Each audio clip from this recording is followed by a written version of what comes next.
And so today, you'll know from the agenda, we're slightly different. There's a bit of scrutiny we've got a paper to look at a bit later on, but before that, we're going to have 3 presentations, I believe, 2 from Affinity Water on water supply and chalk streams, and then we'll have one from a chap from Thames Water who's joining us on Teams online.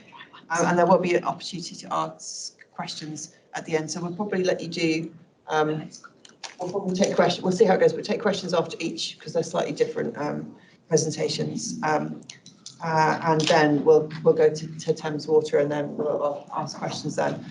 And then we'll move into the scrutiny of the paper that's been presented to us later on. Does that sound reasonable to everybody? With that? So just thank you very much. Welcome to our guests. I'm going to go through the minutes, through the agenda, and then we'll get to introduce everybody at the appropriate time. So I'm not ignoring the fact that we've got some new faces in the room and some guests.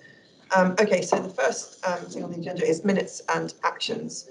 So we're moving to video minutes. So for the detail of the content of the minutes, that will be indexed. We have the minutes that are usually available online. The video minutes are not currently, for the last meeting, are not actually ready to go up yet, but they will be there available tomorrow, so apologies for that. But for the actual written minutes, it's a summary of the decisions made. So on that basis, and apologies you haven't. Yes. How would we access when they're available, these video minutes? On our website, the videos are on there. So when you go to the minutes, there should be a link to the video and they're all itemised. So you can click on each item if you only want one item, and they're indexed on the Dacorum Borough Council website. Thank you. And the toy will actually accommodate that, will it? Sorry, the... Absolutely, yeah. So what it does, I guess, what it does do away with is that if we've if when the minutes have been written, we've misrepresented what was said, you will no longer have to do that because it will be what you said. Are there any questions or comments on the brief minutes that we have in our pack, the summary and the decisions from the last meeting? The actions. Are we talking about the actions? We're not. They're on the agenda. They're on the agenda. Yes. Chairman, is there not a requirement for us to have a hard copy of our minutes from within the Constitution? It was agreed at full council last year that we make the move to video minutes, and the Constitution was changed to align with that. Thank you. Thank you. Councillor Thomas. Thank you very much. Can I raise 2 issues on the actions? One was from Sarah Whelan, and it was about the number of fly tips over the last year. And thank you for that, but it was horrific, I think. The number is just really not... I don't know what we can do about it, but I think we ought to be doing more about it because there just seem to be so many. When I looked up your graph that you sent. Personally, recently, just in the last 2 weeks, we've had a lot in the same place in my area. So I just want to raise that and thank you for sending it, but it doesn't look too good. I can't take credit for that. Sorry, that's why I might be looking a bit blank. It was Emma Walker. Oh, Emma Walker. I'm Don't worry. Don't worry. Thank you. But I'll pass on the message. Absolutely will do. Thank you. The other thing was that we were told that James Doe had sent us something on the updated number of vacant retail properties, but I couldn't find that email. Okay. I sent it, I think. Yes, it went from property, had to get the information from property because it was about our own lets in our shopping centres and so on. Yes. It was sent by me. I don't know if that was under your search, but yeah. I was looking for Let me know if you don't find it. I'll resend it to you. Thank you very much. Thank you. Any other comments or questions either on the summary minutes or the summary of actions that follows that? Councillor Benny. Yes, thank you, Chair. Those of you who've read the paper that I've sent round will know that I'm a bit concerned that our residents will make nothing of this table that we get. It's easy for us to see the results of our queries, but not, I would have thought, for our residents, which I think is an important omission. When we just get a summary saying email sent. I can Yes, update them exactly, with- which yeah, is something which is very helpful. virtually every one of them actually. I mean, Let us take that away and have a think about it, because Thank you. some of it, either they're very, very long emails, or they are sort of more for within the council. So let's have a go. We'll take that I away. don't think any of them would have been part 2, for example, but those could be obviously excluded. But it does seem to me that, you know, those residents who do follow our discussions, and I hope there are many of them, would be left completely out in the cold by the present method. Okay, thank you. Well, I'll take that away with Layla, and we'll update the committee next time, or indeed come back to you in the meantime by email. Any other questions or comments on the agenda? Oh, sorry, the minutes or the actions table? No. Apologies for absence. Do we have any? Just to say, Councillor Stevens is have it at the meeting online. So, but I think everybody else is present. So, excellent for a first meeting of the year that we're all here, which is super. Do we have any declarations of interest? I have. I do, just based on what we'll be dealing with at the end, you know, I just went back onto Bunkers Park. So that's one of the sands that's under discussion Yes, in your house. yeah. You live right next to it. Any other declarations of interest? Yes. Just to be really careful, my daughter works for the National Trust in a very junior role. Okay, thank you.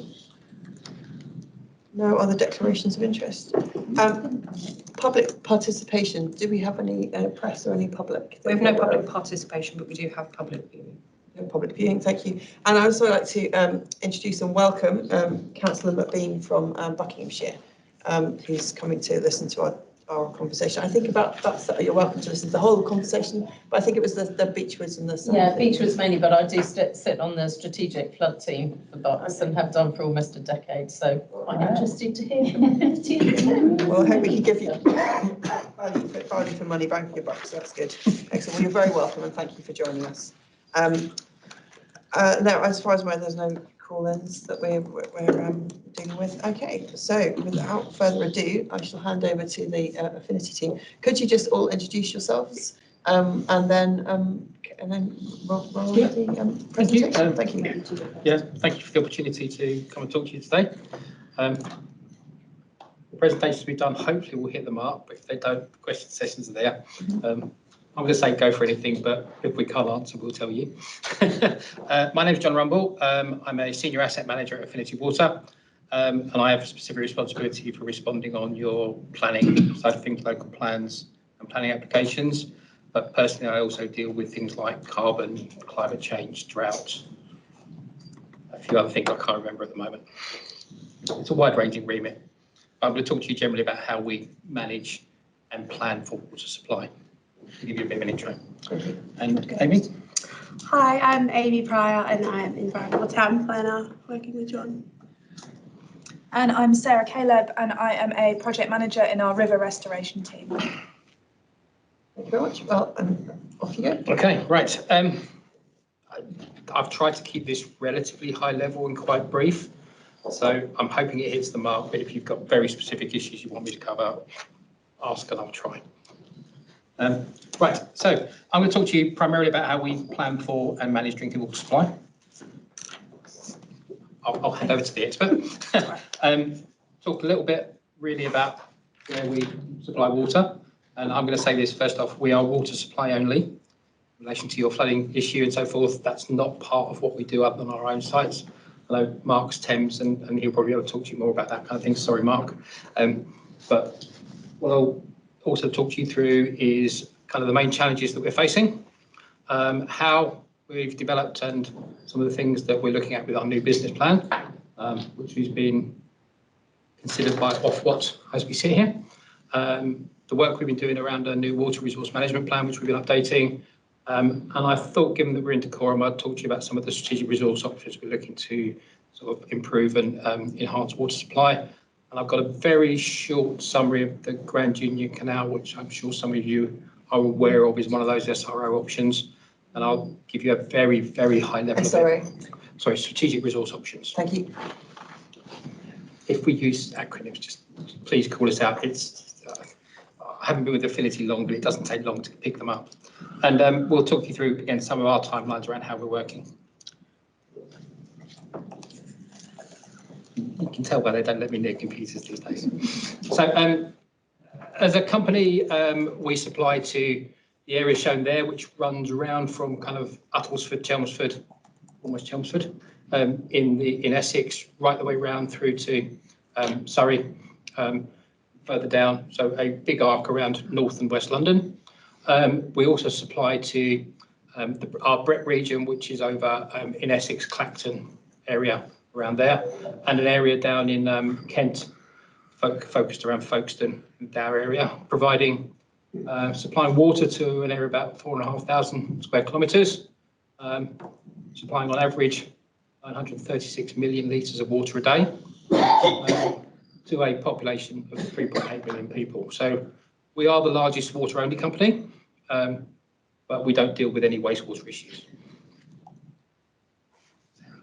Some of our big challenges. So Sarah's going to talk to you a little bit more about our work on chalk streams and river restoration. Our area encompasses 10% of globally rare chalk streams.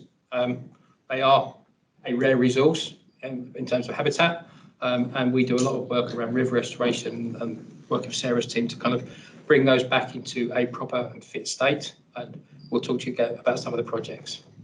We have a significant push on us to reduce levels of abstraction from groundwater, and particularly where that groundwater is servicing those chalk streams. So we have a fairly large programme of reducing abstraction and changing that, hence why we're talking about things like Grand Union transfer, the strategic resource options that are being considered. As strange as it may seem at the moment, climate is a big issue for us. Not just the fact of we've got a lot of water around at the moment, but actually dealing with climate change and its impact that it's having in terms of changing weather patterns and also a drier climate. I mean, I'm sure many of you have heard the summary sort of warmer, wetter winters, milder, wetter winters, warmer, drier summers. The reality is, yes, that's true, but it also means the rainfall is different and there's different issues. So we're getting rain. I hesitate to use the national rain at the wrong times and the wrong kind of rainfall. It's almost a bit of too much or too little. So we do know that we have issues around drought, and I have a specific responsibility to create and manage our drought plan. But again, you've seen issues around flooding, and we are also a victim of flooding on some of our sites, so we have to manage our sites to prevent them from flooding and causing problems around water supply. Across the area that we serve, we have a growing population. Hello, Decorum, you've got lots of growth issues. Almost every area that we work in, there are growth issues coming forward, and we have to actively plan for that growth and manage an increasing demand for water. And big on our agenda is how do we actually work with our customers, work with the organisations that we need to manage demand and take down that average demand whilst making sure that everybody has water. We have a statutory responsibility to supply, which, as I tell my planning colleagues always, like if you build it, we have to supply it.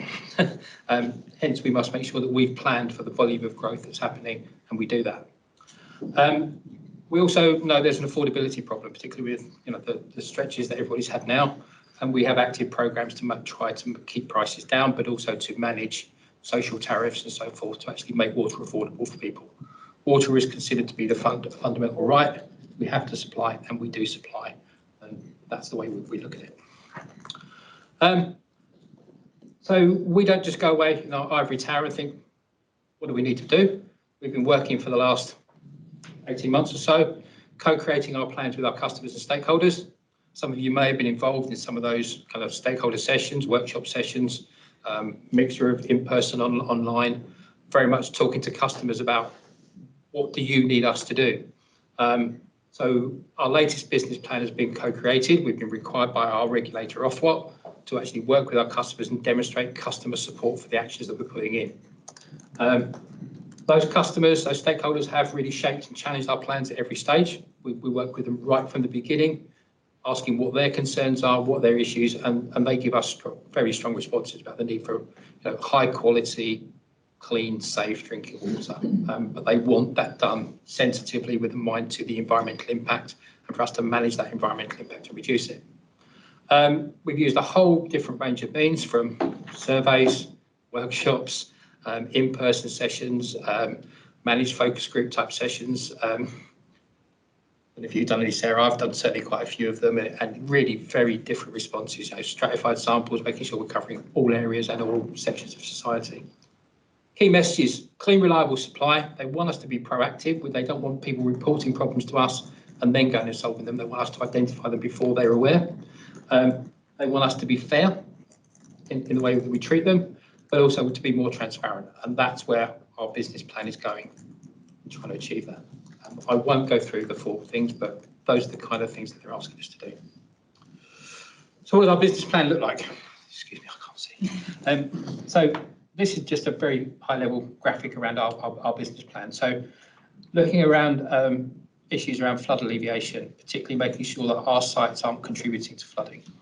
Looking at how we actually manage water quality upgrades, particularly around treatment. What we're seeing now is, for some of our sources, some issues are coming forward that require different sorts of treatments, whether that includes iron plants to actually manage the level of iron in the supply, whether it includes treatment to take things like nitrates out of the water. We're seeing different needs and different demands, and we're keeping up to date with that to make sure we meet all the water quality standards. A whole range of things, looking at things like catchment management, looking at how our catchments are managed, looking at how our relationship with land managers means that we keep some of those nasties out of the supply. So we have an active programme working with farmers to look at issues like cover crops, to actually look at nitrate management. So looking at how land is managed to make sure that groundwater isn't impacted. Working on things like river restoration, which Sarah will talk about. But ultimately, the headlines for us is managing the environment, improving the environment, and providing clean, safe, drinkable water to meet the So this year we've produced our business plan. We do that every 5 years. Our current business plan runs through to the end of 2024, 25, and then the next one will run from 2025 to 2030. That plan has now been completed. It's available on our website and has been submitted to Ofwat, and they're considering it and asking us a lot of challenging questions at the moment. So we're going through that regime with our regulator. We're also going through the same regime with the Environment Agency, because the Environment Agency regulates a lot of issues like abstraction, but also have the environmental impact of what we do. So that process is ongoing at the moment. We are expecting a draft determination from Ofwat sometime towards late spring. I say late spring because you never quite know when it's coming. And then there will be the final determination towards the back end of this year. The only caveat I'm going to say that is things get moved because we know there's a general election coming up. Not quite sure when, but those announcements are quite high profile, so they may get moved around. But we have to have that draft their final determination by about the end of this year. As part of our work for the business plan, we do periodic production of what's called our water resource management plan. And that's planning for our water resources right the way through to sort of 2050, I think, at the moment. So we look at short, medium, long-term issues, and it's where we do all of our planning in terms of the overall level of supply, but how we actually make sure that we can provide the water that the communities need and work from. So we do that and update that every 5 years. The latest one was out for consultation back into 22, and again closing in 2023. It's now been finalised. It's been submitted to Ofwat and the environmental regulator, and we're expecting them to go through the determination process, and that to be. We were hoping determination would be the end of 2023, but it's looking like it's been somewhere early 2024. That's produced in collaboration with the other water companies in the southeast, Thames, Southern. I also have to remember. Yeah, we've got Affinity, Portsmouth Water, SES Water, South East Water, Southern Water and Thames Water. I'm still new to the water industry. I can't remember all of them. But we know that it's a regional issue. It's not a single company issue. So we collaboratively plan with our partners around the region to make sure that the overall balance for the South East, in particular, is actually managed as a whole.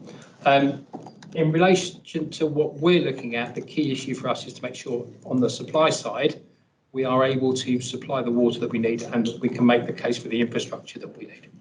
Now, on the one case, we are reducing abstraction, which means we need to provide alternative means of water supply. So hence why we're looking at things like the strategic resource options. So it's, again, really high level stuff. Roughly what we're kind of looking at here. So how we're looking at things like demand reduction. So we've long had a program of metering around all of our with customers. There's an intention now over the next business plan period and beyond to move from so-called dumb meters. Yes, they can be remote monitored, and they can give people feedback to a more of a smart meter regime, so that we can get real live information to understand how our network and our supply network works. It isn't just can we get the water, we then need to know that we can supply it efficiently through the network. And linked to that also helps us to work with customers around demand reduction. So how can they manage what they're using? How can they make sure they're using an optimal amount of water? I've been working in this area quite a while, both with Affinity and elsewhere in local government. And there was a point when Hertfordshire as a whole was using close to 200 litres of water per person per day. That's not that far ago. The targets we're trying to get down to are now about 120 litres per person per day. I think we're currently around about 140, 145. So it's not just about can we provide it, we also need to get that demand reduction in place to actually help customers use less. And actually, as we move to metering and people are charged on volume, making sure they can manage their water use in the right way and they've got the right systems in place. We're promoting things like schemes for environmental improvement, understanding environmental destination of our water, what's happening to it, making sure we're not taking too much and that we're leaving enough in the environment for the environment to manage. We are doing a lot, and we will continue to do a lot of leakage. We're one of the better performing companies in the country in terms of reducing leakage. We certainly, our intention is to up our approach to that. Making sure our network works. We have a very old network.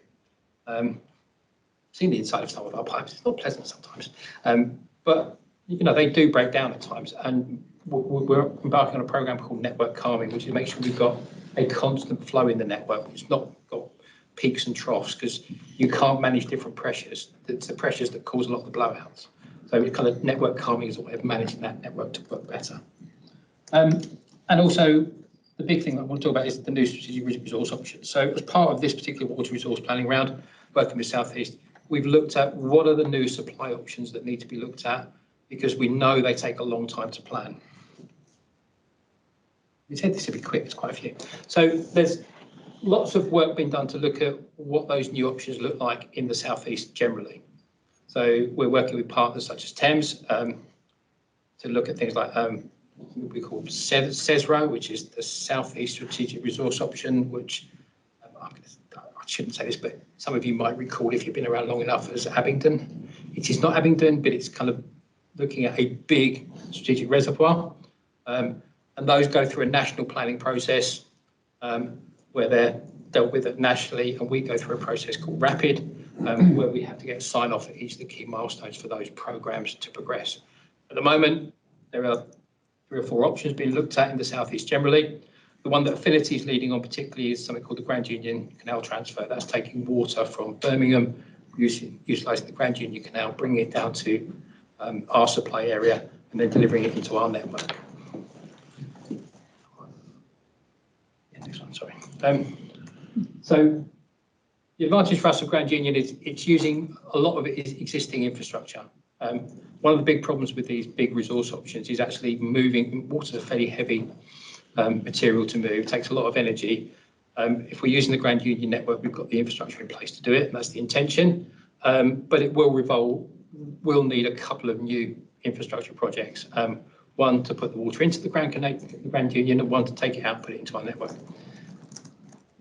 Strangely enough, the chemical composition of the water in Birmingham is very different to here, and we need to make sure that what we're bringing in here is appropriate for our network, and also that customers notice it. A lot of the contacts we get is around odour and taste. It's not nothing wrong with the water, it just tastes a bit different to people. we want to make sure that if when this progresses, what we're putting in, people won't notice the difference. So there's a few pieces of infrastructure there. At the moment, the plan is for a location for the water to be taken out of the Grand Union Canal somewhere around Leighton Buzzard. Yeah. I've got that bit right. That we don't have a site yet. That is in the planning stage, and that full project is being worked through. In due course, we are expecting that project in terms of planning to go through what's called a DCO process, a development consent order, which means it is classified as nationally significant infrastructure and will be dealt through that process rather than in terms of lots of local plan processes. It takes it out of the local process. You as an authority will get an opportunity to input to that, but it's dealt with at a national level. At the moment, we're aiming to try to get that scheme up and running and working for about 2032. Hence why it's in there now, because we need to have that time frame. So for those of you that are interested, that's the current route that we're thinking about. This is not finalised, but as you can see, it takes water out of Minworth, which is a treatment facility in Birmingham, puts it into the Grand Union Canal, brings it down the Grand Union Canal, and takes it out at Leighton Buzzard. One of the big reasons for that is actually, as I'm sure you're aware, there's some fairly significant constraints, particularly around the Tring with the Grand Union Canal, where it goes up and then has to come down with the reservoirs there, and it would be very problematic to get it past there. At the moment, the working idea is you take it up around Leighton Buzzard, and then we'll use our Chall End service reservoirs to store that water once it's treated. So, sorry to say, I don't think there's any real impact in decorum. Might need to take a pipeline through to get it from Leighton Buzzard through to Chall End, but the Chall End work is going through central beds at the moment, and the Leighton Buzzard scheme will go through the DCO process.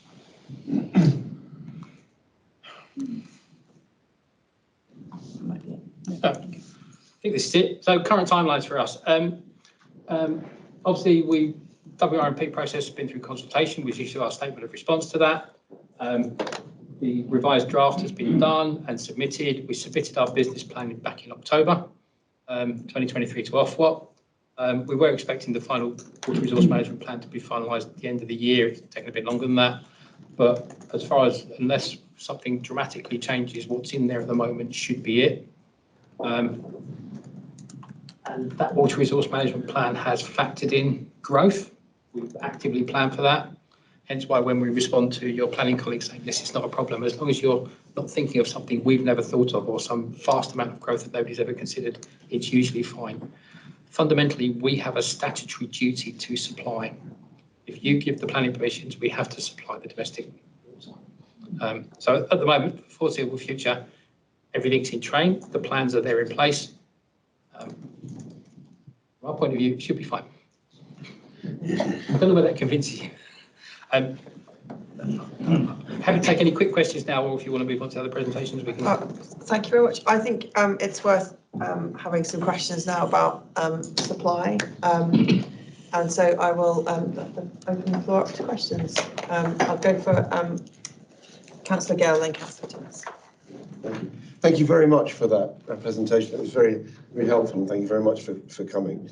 As you may know, there are obviously we're all faced with a housing crisis and huge amounts of expansion. Yeah. And Hemel Hempstead in particular is going to expand enormously between now and 2040. So many of my residents have raised the issue of water pressure.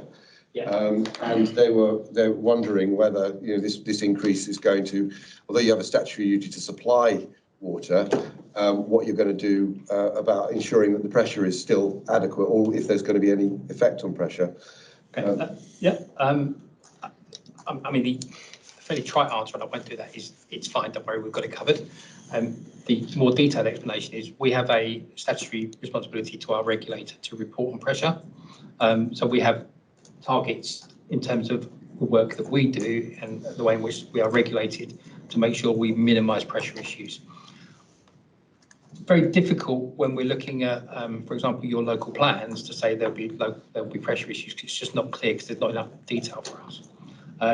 What we do is we flag up Once we've got enough detail about how the local plan works, we will run it through our hydraulic modelling for our network. We can then give you a fairly clear idea of whether we think there are localised issues that could emerge, and we do that.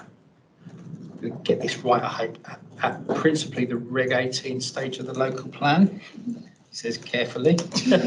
And we do it again at Reg 19 once we've got that clarity again. But particularly when the bits that concern us, the really big developments, and we do encourage, and when we talk to planning authorities, to get developers for those big things to really talk to us early. What we tend to find is when they come in, the issues are usually around local infrastructure reinforcement. So those get looked at once we've got certainty of development. So once the planning permission is there, the developer will come to us. We will then work with them to make sure that we can alleviate any localised problems as a result of that development. But we are also actively looking at pressure issues as part of our business plan. So there are programmes in there to help to alleviate that. The working position that we have is there should be no consequential pressure issues as a result of development, because we would do it through local infrastructure works. Thank you. Just to follow, I was also just wondering if there's anything that we can do as a local authority, and in conjunction with other local authorities, to help with that, or anything we need to do would optimise things. So your officers are about to get some communication from us, largely because most of our work at the moment is responding to things that you send us. We're keen to switch that a little bit and actually start to talk to your officers about how best we can help them understand what we do and what those issues are. So we are looking over the next year or so to increase our engagement into the local planning arena, both in terms of local plans.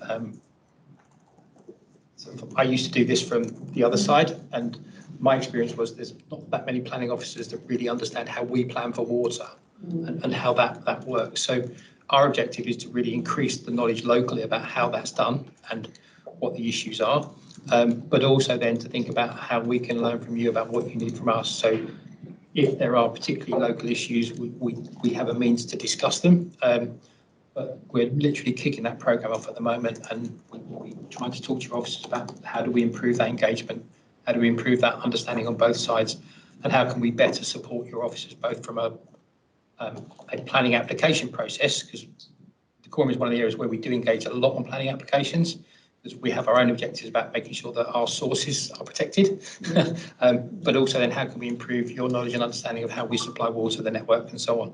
And where can you find that information? So we're about to start that process.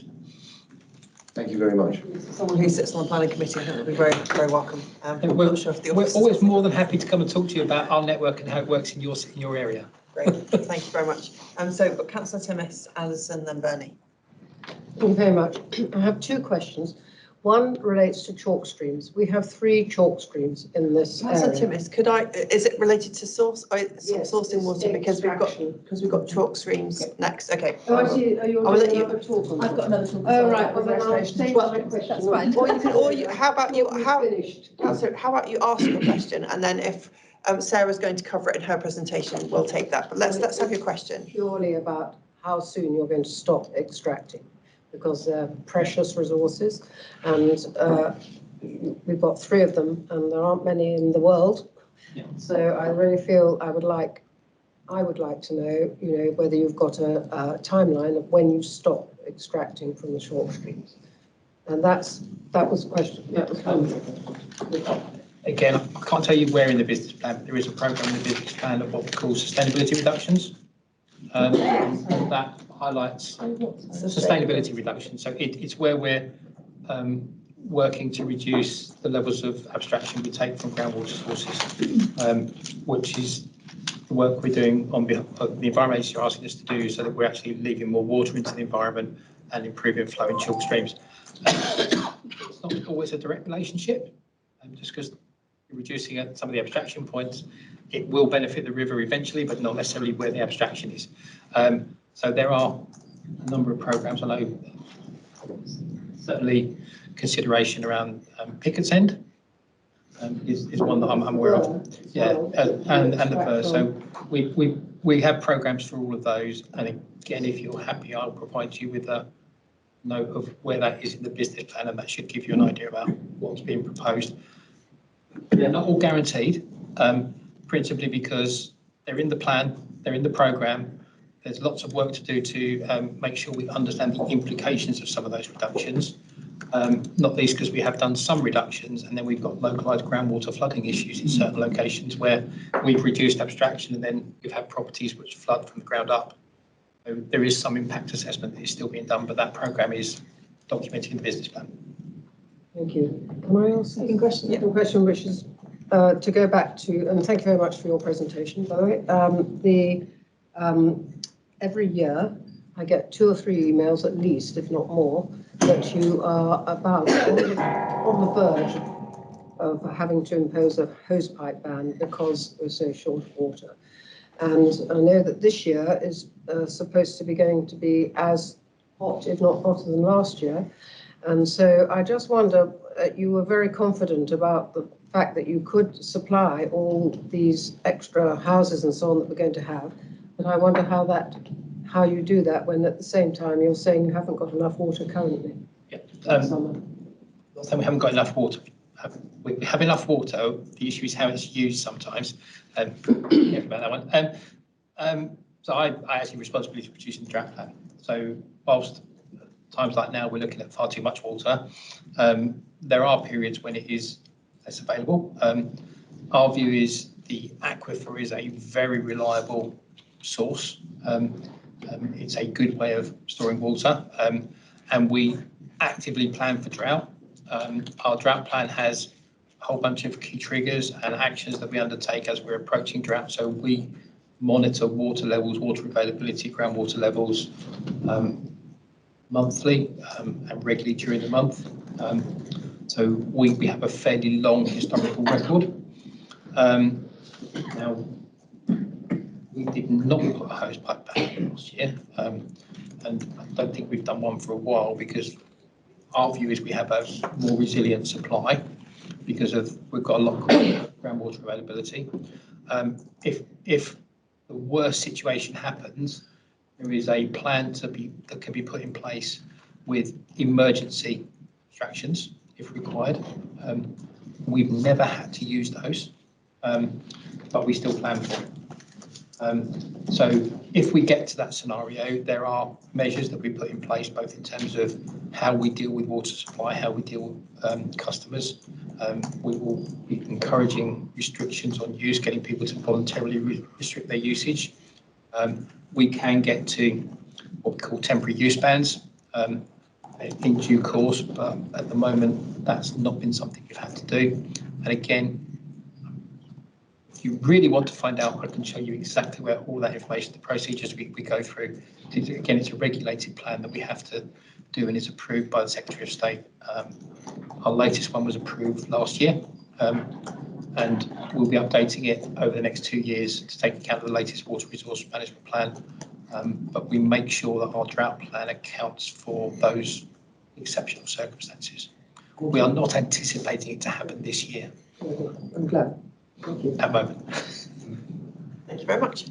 Councillor Anderson. Chair, that last question, I wasn't going to raise this, but that last question makes me want to say that I'm not quite sure how it happened, but I got signed up to a regular email newsletter from your company, and that's been really useful at telling people how much water there is in the system. And I'm not sure if people have to sign up for it or it's automatic or how it works, but if you could get us those details, I think other members of the committee would be very good. I don't know because we're very privileged. We get it automatically, but we'll find out and give you the details. Send it to Layla. She can.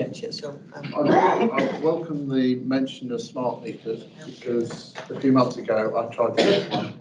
My water meter is quite difficult to read, and I was told short shrift that I couldn't have one. So I would really welcome a situation if the company could get around and enable people to do that. But my serious point I wanted to raise is that from a layman's point of view, and somebody who's always supported the principle of having a water national grid, because I think that's something that's long overdue, I'm just wondering how that would work. How can you put water into a canal on one end and get water out the other at 60, 80 miles away? How's that going to work? Because that's a... The short answer is it's not the same water. It's the same water. But water in the Grand Union moves down largely by gravity. The bonus with the use of that infrastructure, you don't have to pump it. We have to treat it and get it to the canal. But once it's in the canal, that water will, we'll put it at the top, we take it out at the bottom. Sarah's right, it's not the same water. But we're putting water into an open watercourse with all of the issues that raises. So it then becomes what we call a surface water take, and it requires different levels of treatment. And the biggest problem around a national water network is water across the country is not the same. It all has different chemical qualities, and the supply networks are managed depending on the chemical quality. So, for example, our areas of high chalk content water that has a different composition. Some people like it, some people don't. If you've been in a soft water area and you come to a hard water area, it's kind of different, but it also means the pipes work in slightly different ways. So it's important that we get the right chemical composition going into our network. It's possible through you, Chair. I may be harping back to a Victorian era where we actually built the pipes. So you've got Elan Valley supplying Birmingham and you've got the latest District supplying Manchester. And I just wish we could arrive at that situation today with the southeast of England where we're always the ones that are first affected by drought. And wouldn't it be great?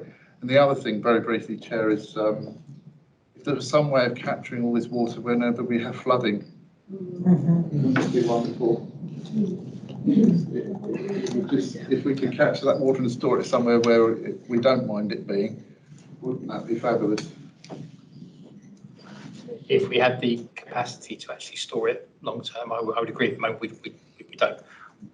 We don't have our reservoir network is for treated water. So the last thing we want to put in there is untreated water.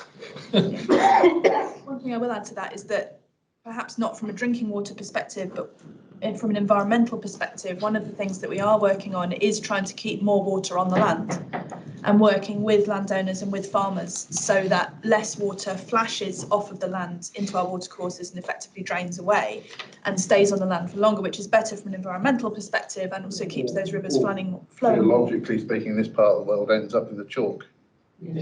Well, yes. I mean, it does depend on precisely where it is. But yes, if it. Thank you, Chair. Thank you very much. Councillor Burney. Thank you. I'm quite disappointed that this Grand Union Canal idea is still on the drawing board and it isn't guaranteed, I think you said.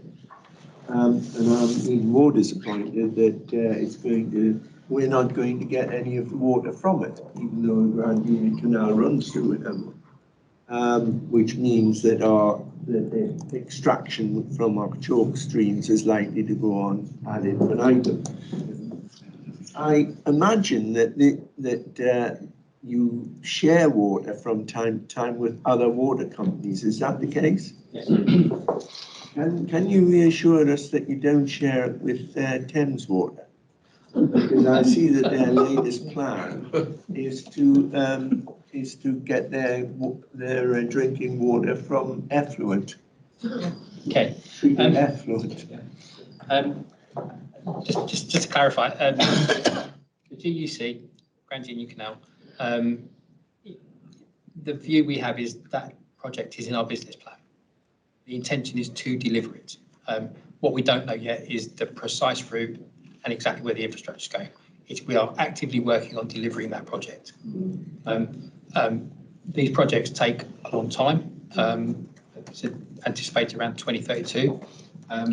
But we should have a lot more certainty about exactly the infrastructure that's needed over the next couple of years. And we are actively working towards the DCO process, the national planning process, to get that scheme approved. To reassure you, you might not get the water from the Grand Union Canal directly, but our network services all of our customers. That water will be going into our network and our customer base will be getting it in our central area. We don't work on the basis of we abstract water from one location that goes into that area. It has to go through a treatment process. It goes through our pipes.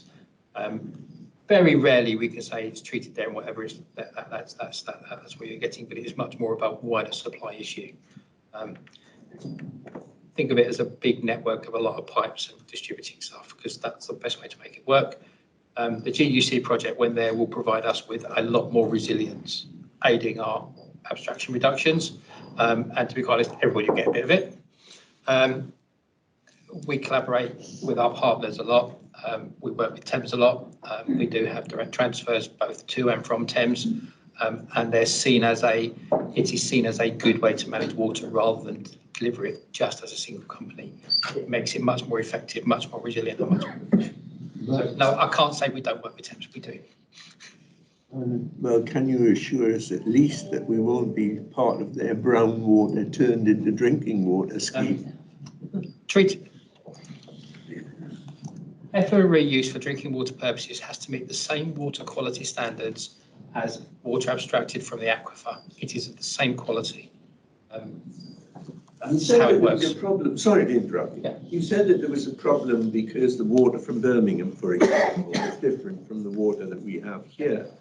And then you went on to say, in answer to my first query, that you just put it all into your pipes anyway. So that implies that you mix it up. No, we treat it before it goes in. So when it's coming out of the Minworth in Birmingham, it has to go through a treatment process to put it of a sufficient standard to go into the Grand Union Canal. And then the water we take out of the Grand Union Canal has to have treatment because it's surface water take.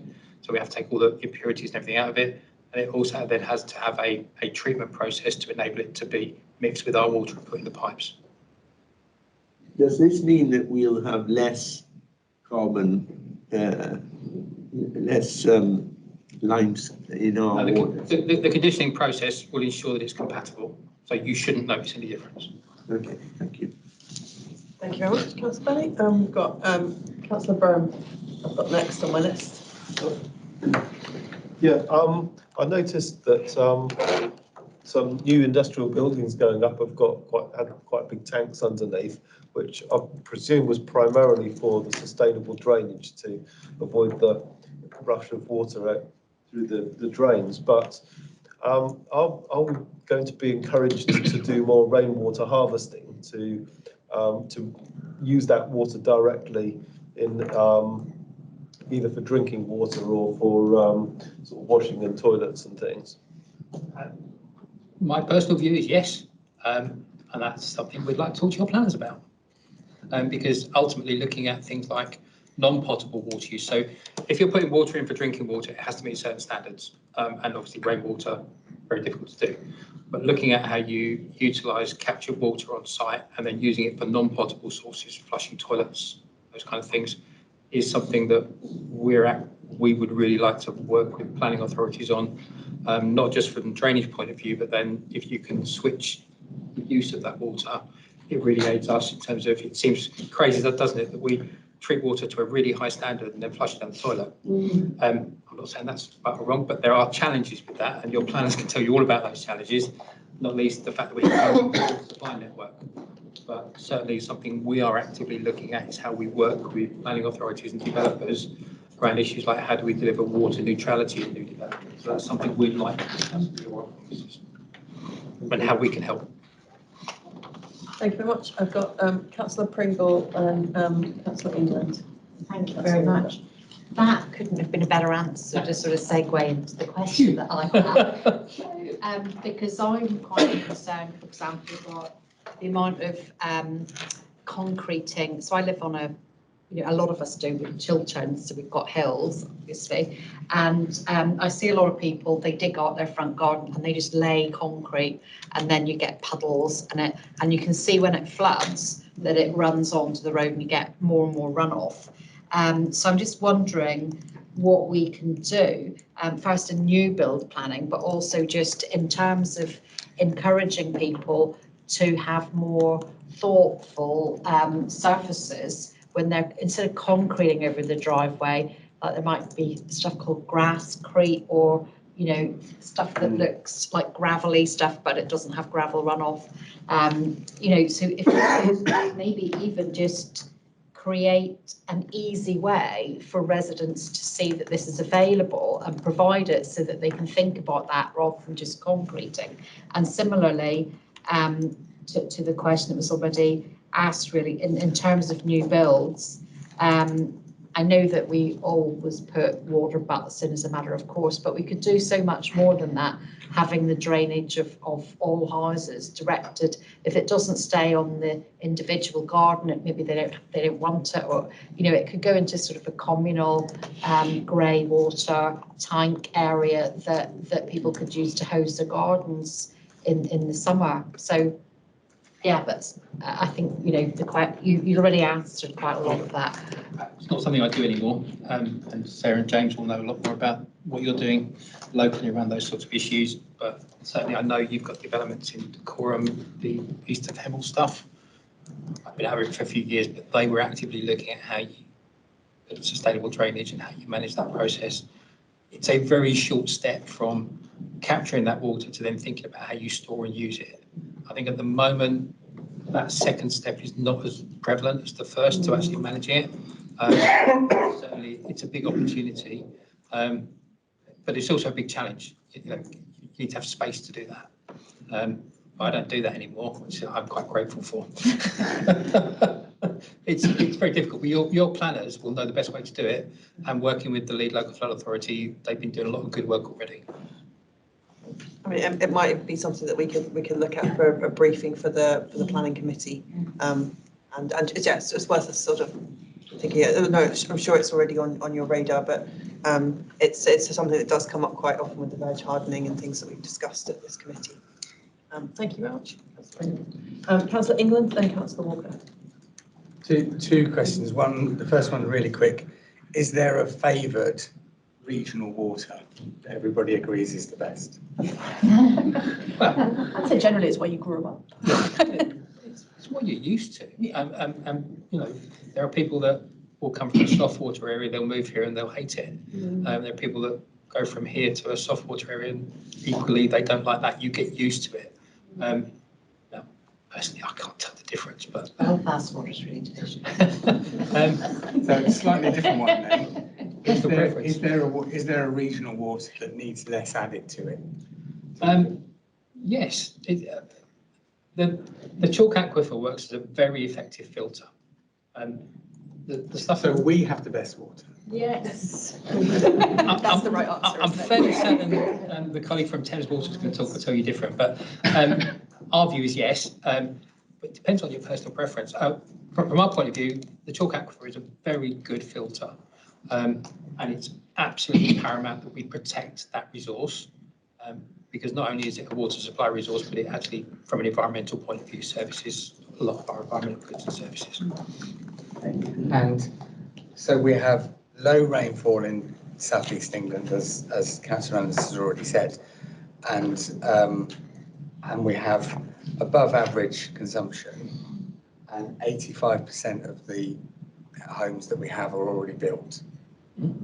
So can we feasibly retrofit to save water by making better use of grey water? Yes, you can.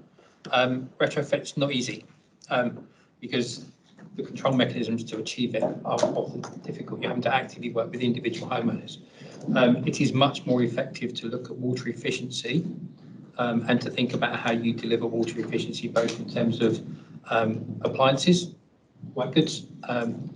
My understanding is government are looking at water efficiency labelling, are looking at opportunities to how they might bring that in.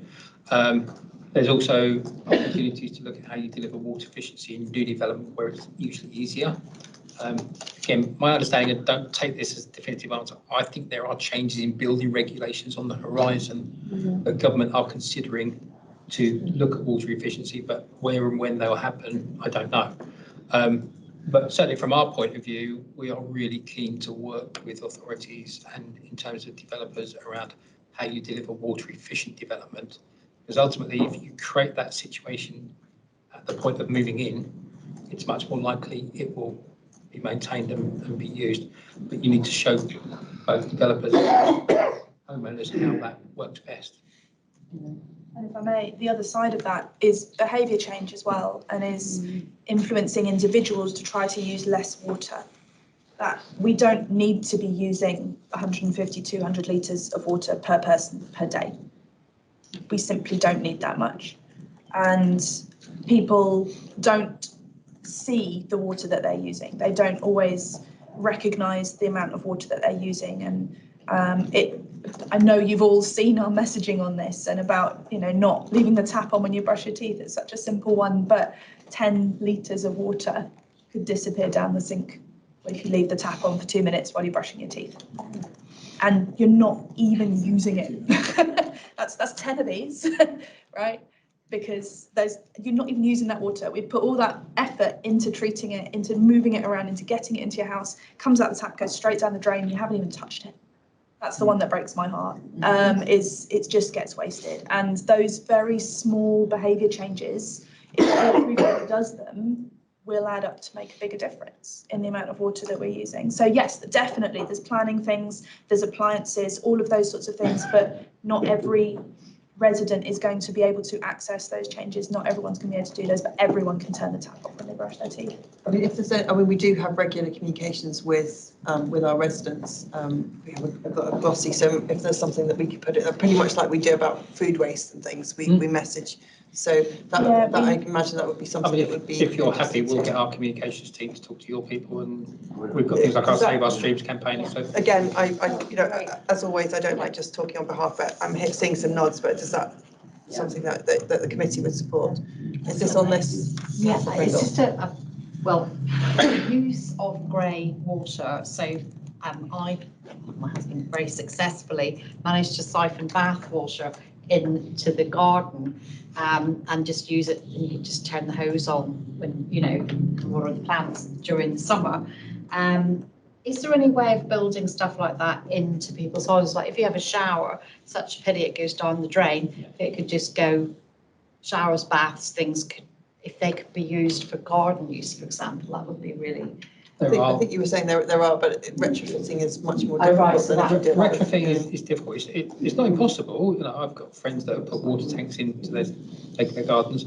Again, it's much easier to put in at new build.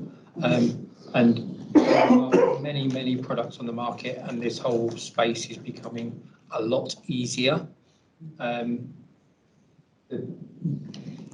tricky bit is, from our point of view, water supply needs to be clean.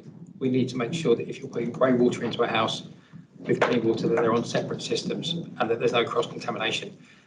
Because strange enough, it looks very clean, but if you drink it, you're not going to be well. So don't do that. And we need to make sure, from our point of view, you know, we have to meet certain regulations around drinking water fitments and regulations, and they need to be of a certain standard. But if you're using grey water, it has to be separate. And I think there's a lot more to be done in that space to kind of inform people about the opportunities and what they need to think about. It is straightforward once you get your head around it, but if you've never done it, you can't look at that, because we don't provide two supply systems. Thank you very much. Council, you've been very patient, and I'm going to make this the last question on this bit, because so we can move on, but thank you very much. You're spot on about tap running. I used to do a lot of sailing and take people on a yacht for the weekend, and the times I see somebody running a tap on a boat, when you just fill the water tank, you see it just going down the plug hole, and you get through at least water in one day, and then they say, we've run out of water, and you just say, I told you, turn the damn thing on. Spot on. Question, I've got two things really. One is moving the water down the Grand Union. What happens when you dead water a section? You know, you see this frequently where a section is dry because you've got a leakage problem. And that's the first question. The second question is, Grand Union, many canal, has an awful lot of pleasure boats, diesel engines, petrol engines, all those hydrocarbons actually in the water, as opposed to your reservoirs, which you know are clean. So I would assume, might be wrong with this, that the cleaning plant is going to be a little bit more busier than a normal cleaning plant, because you're taking some nasties out of the water, which you're transporting in. But the dead water section. Yeah. Strange enough, with Grand Union, the principal problem we've been looking at is not, are we going to have those sorts of issues, but it's actually capacity. is there enough volume and spare volume in the Grand Union to get it down here? Because it's quite a lot of water that will be moving. And our investigation so far is that for the sections we need there to be capacity, and it's fine. And with the volume that we're putting in and the fact that we're taking it out, our view is that that's workable and it doesn't cause those sorts of problems. And that's what the detailed work will do. In terms of the treatment, yes, you're absolutely right, but we have existing experience. So, for example, we take surface water take off the Thames at the moment, which has all those same issues, and we have appropriate treatment plants to make sure that that is of a sufficient quality to put into our network. So that's something that we have experience for, and that's what that treatment plant, conditioning plant will do. I'm not surprised you're not going past Tring, because you'd be pumping water up the hill to get it back down again. Absolutely. We all know water don't go up. The amount of energy you would need to get it over that Tring, it just wouldn't work. And there's a big capacity problem in the Union Canal at that point. Thank you. Thank you very much. Thank you to everyone for the questions. We're going to move on now to river restoration and chalk streams, which I think you've already got an appreciation that's close to many of our hearts on this committee. Yes. I have got quite a few slides. I've got quite a lot of information here, but some of it I might be able to skip over more quickly. So, and there's a lot of pictures. If you summarise it, and then we can go with the detailed questions. Okay, so I work in our river restoration team. As I said, that's one of the areas that the business has committed to investing in, we've got a fairly substantial programme of works planned. So going right back to the very beginning then, what is a chalk stream? So the picture on the left there you've got is a geology map of the south of the UK, and all those different colours are different types of rock under the ground. And the kind of lime, so the more greeny colour here is where we find the chalk at the surface, so near the surface, and that's where our chalk streams arise. And the map on the right, you can see where all those chalk streams are in the UK, and it very clearly follows that same area across the UK of where we find them. We are obviously based down here in this little section here, and as John said, we've got around 10% of the world's chalk streams. The UK has got around 85% of the world's chalk streams. So as a country, we need to make sure we're looking after them, but we only really get the opportunity to work in this very small area. Underground then, in this being a cross section, we would again see various different geology types as you go down under the ground, but this green and then white section here is the chalk and flint and what we would call the aquifer. So the aquifer being the store of water in that permeable rock under the ground. So how do chalk streams interact with groundwater? I'm not going to go through this in a huge amount of detail, but effectively, wherever the water table is sitting under the ground, at the side of the hill, that's where the water is going to come out of the ground. And with what you might have learnt in school around rivers is that water comes up out of a spring, it runs down over the surface of the land and ends up in the sea. That is true, but also with a chalk stream, you've got interaction between the river and the aquifer throughout the length of that river where it is touching the chalk. So it's not just coming out at the source, there will be sources throughout that length. And that's what you can see in this first diagram here. You've got all those little blue dots are springs or sources for that river and where the water could be coming up out of the ground. And then obviously flowing downhill because of gravity. And that's when we've got our high groundwater level, we've got sort of more rain has occurred, we've got a higher water table, and there's more water, the water is flowing from here. Then at a lower groundwater level, maybe in the summer when you generally get less rainfall, the river would start further downstream.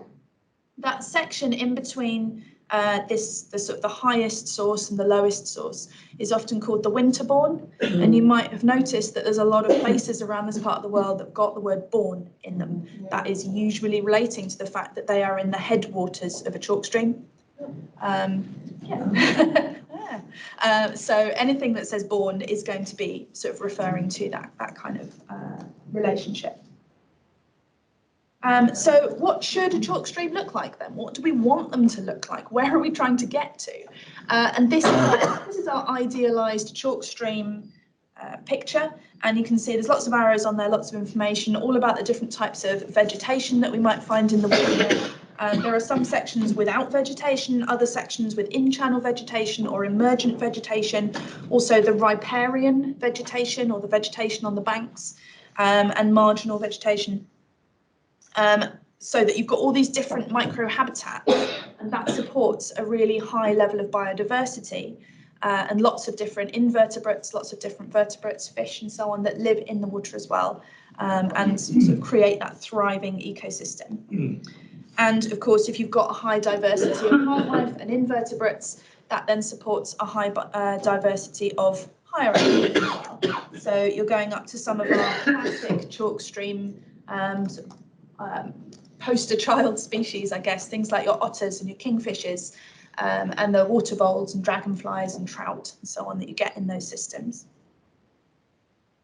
So if chalk streams are so great and so clean and so beautiful, why do they need our help? Well, unfortunately, people have been messing around with them for hundreds, if not thousands of years in this part of the country. And there are a lot of pressures on these rivers. And some of those we're not able to reverse. We're not in a point where we can say, oh, this town can't be here anymore. We can't do that kind of restoration, but there are things that we can do. So going kind of from the left and following the river, we look at overshading. So areas maybe where vegetation is growing around the river and shading the river, trees particularly, and then you don't get that in-channel vegetation because they're simply not getting enough light. So we might be reducing tree cover. That can seem a bit odd to people when there is such a drive towards increasing tree cover, tree planting, things like that. But actually, it's about balance, and it's about trying to make sure that you've got a balance of light across the river and in certain areas so that you get the in-channel vegetation as well as the trees.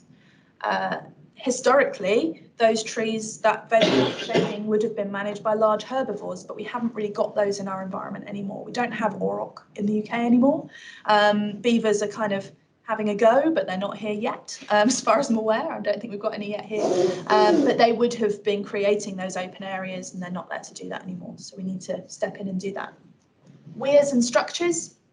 So we've had a lot of historic mills in this part of the country. There's been a lot of industry around rivers. There's been a lot of changing the river for aesthetic purposes as well.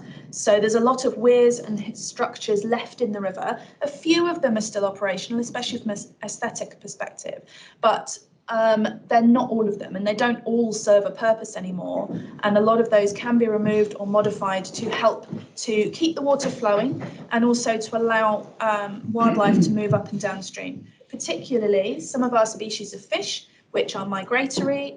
We don't get salmon in this part of the country, but we do have salmonids. So we have other species related to salmon, including the trout, which will migrate upstream to their spawning grounds. And if they can't get past a weir, then they can't access any good habitat that is further upstream of that.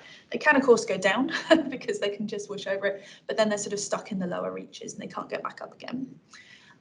Weirs can also cause what we call impoundment and siltation. So when water moves more slowly, any material that is in it will precipitate out and will fall down to the bottom.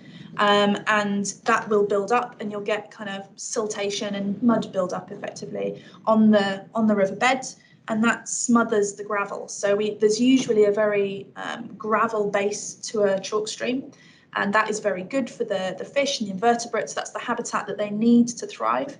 But if you've got lots of silt in there as well, then those species just aren't there because they don't have the right habitat. So we want to try and restore that gravel beds and a sort of a free-flowing river. Channel modifications. So sometimes there's been flood management, land drainage works in sort of the middle of the 20th century made a huge difference to our waterways and our land. So that's kind of affected how the water moves around our land and the area that we live in. So there's sometimes things that we can do to reverse that where it is appropriate.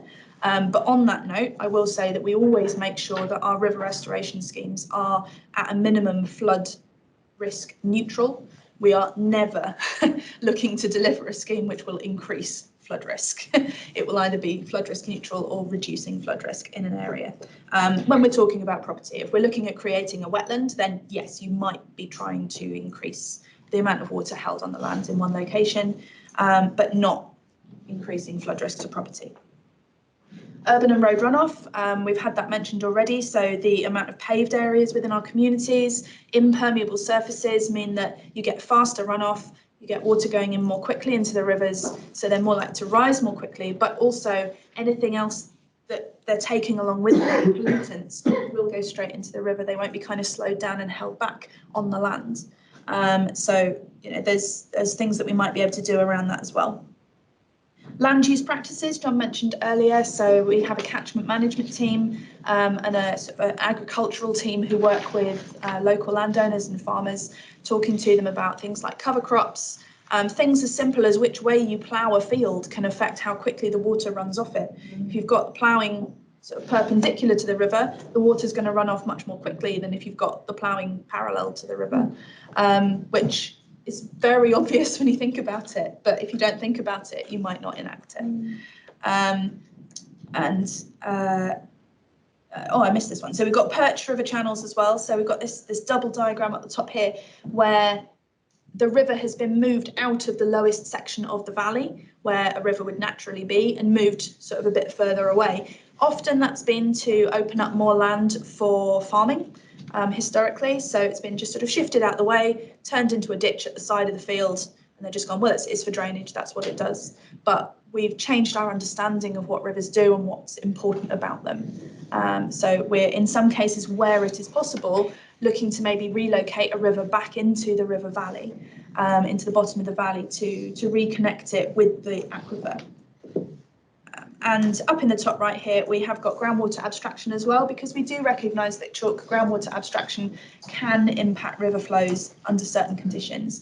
And there's a lot of conditionals in there because it is not a linear relationship between the amount of water in the aquifer and the amount of water in the river. We have people whose entire full-time job is to understand this, and it is a very complicated area, but it's not a one-to-one relationship. If we take 10 litres out of the aquifer, it doesn't equate to 10 litres not being in the river. It's not that simple a relationship. We do not abstract any of our water directly from chalk streams. Any of our abstraction is coming from the aquifer rather than from the chalk stream itself. So we do have some surface water abstraction, but it's not from chalk streams. This is talking a bit about how abstraction may affect river flows in some cases. So this bottom right diagram is probably the easiest one to see it on. We've got something called the cone of depression, which is where the water table can be affected by the abstraction. So basically you're sucking the water out the ground and that can cause the water table to drop in that area. And that may or may not affect the rivers in certain areas. And again, we've got people who spend their entire careers understanding these relationships between the aquifers and the rivers. So why are we doing river restoration? It's a very good thing to be doing, but why is Affinity Water doing it? So all of our rivers in the UK, all of our water bodies, in fact, in the UK are classified under something called the Water Framework Directive. And that looks at all of these different elements, so fish, macroinvertebrates, macrophytes, plants, physiochemical quality, hydrological regime, so the flows, morphology, the shape of the river, chemicals and pollutants, and looks at all of those different elements and spits out a classification for each of our rivers, each of our water bodies, sorry, between high and bad. I think I'm right in saying that there might be a couple of rivers in the UK classed as high, but not many. Not very many at all. In general, our rivers are not in great condition in the UK, and I think that's a fairly well-established fact at the moment, and I think people are becoming more aware of it, and that there's a whole load of things that lead into that. These are the ones that we are working on at the moment, and I've got another list of this in a minute, but we are working on 14 rivers, I think, at the moment, in our current business plan, so from 2020 to 2025. And you can see from the brightly coloured column there, the WFD ecological status, that most of them are in poor, moderate or bad condition. Now, that is partly a reflection of the condition of the rivers in our area, and it's partly a reflection of the fact that we've prioritised the ones that are in most need of help. So yes, the ones on our list are not in great condition, but that's because the ones that are in better condition don't need our intervention as much. So there's kind of a combination of factors there. There is one of them on there which is classed as good, but that is partly because when it was reassessed back in, I think, 2019. The River Ivor was combined with some other smaller catchments which were in much better condition, so it's kind of averaged as good, but the Ivor is the one that averaged out. So from the Water Framework Directive, we will look at the rivers that might be in need of our help, and investigations are carried out with the Environment Agency. So we do work with the Environment Agency on this as well, to investigate any pumping stations which may be having an impact on chalk streams, and therefore the hydrological regime, so the flows in the river. And then following that investigation, if they are found to have an impact, then that catchment is put forward for abstraction reduction and or river restoration. So it's not sort of one size fits all. It's not that we can fix everything with river restoration. We can't fix everything with abstraction reduction either. It's a combination of the two.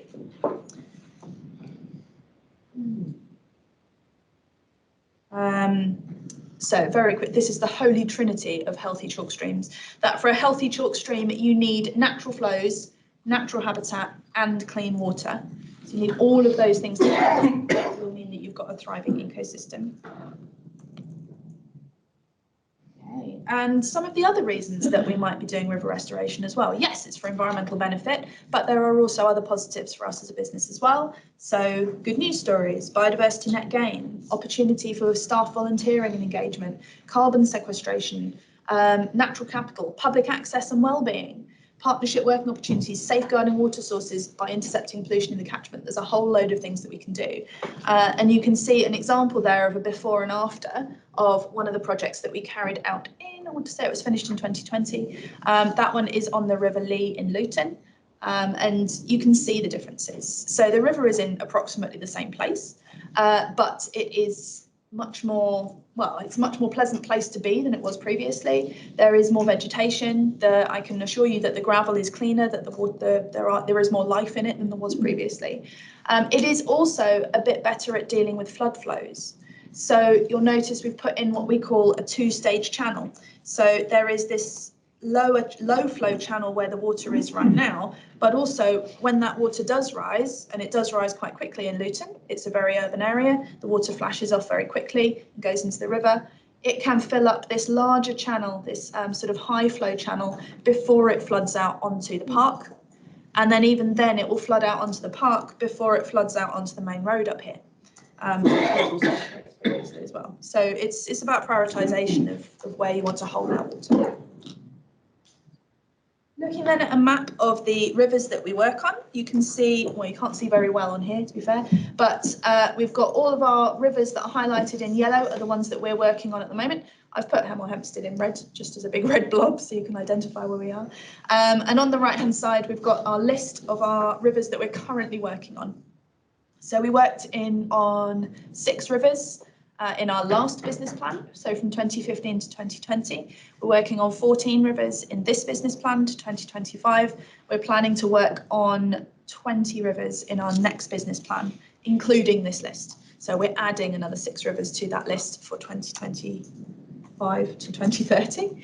And I've highlighted the Bulbourne and the Gade because those are the ones which are mostly in decorum. I know the River Ver was mentioned earlier, which I didn't realise was in decorum. I apologise for not highlighting that one. I haven't got details of any of the projects that are on the Ver, but we do have some information on the website, and we are always open to questions if anyone wants to drop us a line. In terms of what we're doing on those 2 rivers then, so we've got the River Gade. Just summarise on those, if that's okay, just because I'm aware of time. I've only got 1 or 2 examples, okay. It's just mostly the locations of them. Thank you. So on the River Gade, we as a company have delivered 3 projects already. So one by the Red Lion pub on the it's Lane Buzzard Road, isn't it? And then also Noak Mill a little bit further downstream, and Upper Gade Bridge Park, which I'm sure you're aware has improved. That's the one I've got an example of. And then we've got some more projects in progress. We've got Water End Road Bridge, sort of the one that is the one of the 2 bridges, which is slightly closer to the town, closer to the Red Lion, and Lower Gade Bridge Park, which I'm sure you're very well aware of because that one is very much in the town centre, well, nearly the town centre. And we're doing that one in partnership with the Environment Agency. Well, we are helping to fund that one. The Environment Agency are leading on that one, yes. Yeah, we're familiar with that. Yes, I'm sure you are. So this is an example, well, the pictures from our Upper Gate Bridge Park project. I haven't got any recent photos of it. The one on the right was when it had just been completed, which was several years ago now.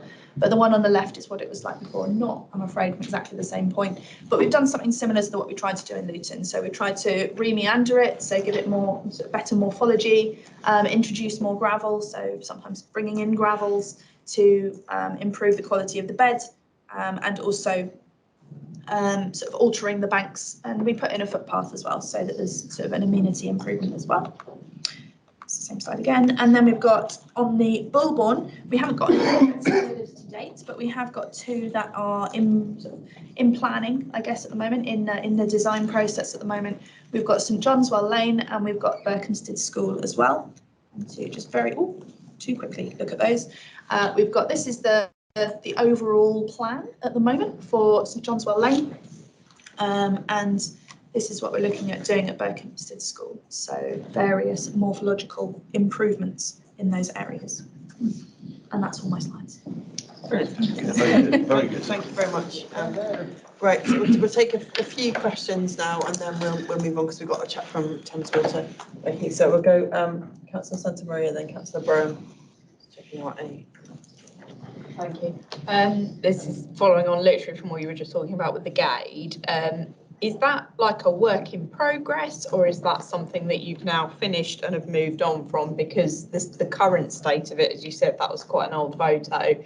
There's a lot of silt, and the foliage is very overgrown at this point. So I'm just wondering, is that something you're coming back to help with, or is that kind of we're on our own with that now? So the three on the left-hand side there are ones that we have completed. And when we complete a project, we hand it back to the landowner. So we don't generally own much of many of the rivers that we're working on. We don't often own much of the land. So we're almost always working with third-party landowners. When we hand a project back over, we will almost always hand over a management plan as well.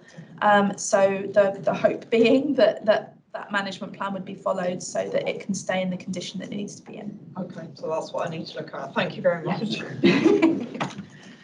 Thank you, Councillor Brown. Yeah, in the Upper Gate Bridge Park that you mentioned, where the gate comes past the Link Road and Galley Hill, there are pipes coming down the hills from big housing estates on both sides carrying a lot of silt and also the peak flow.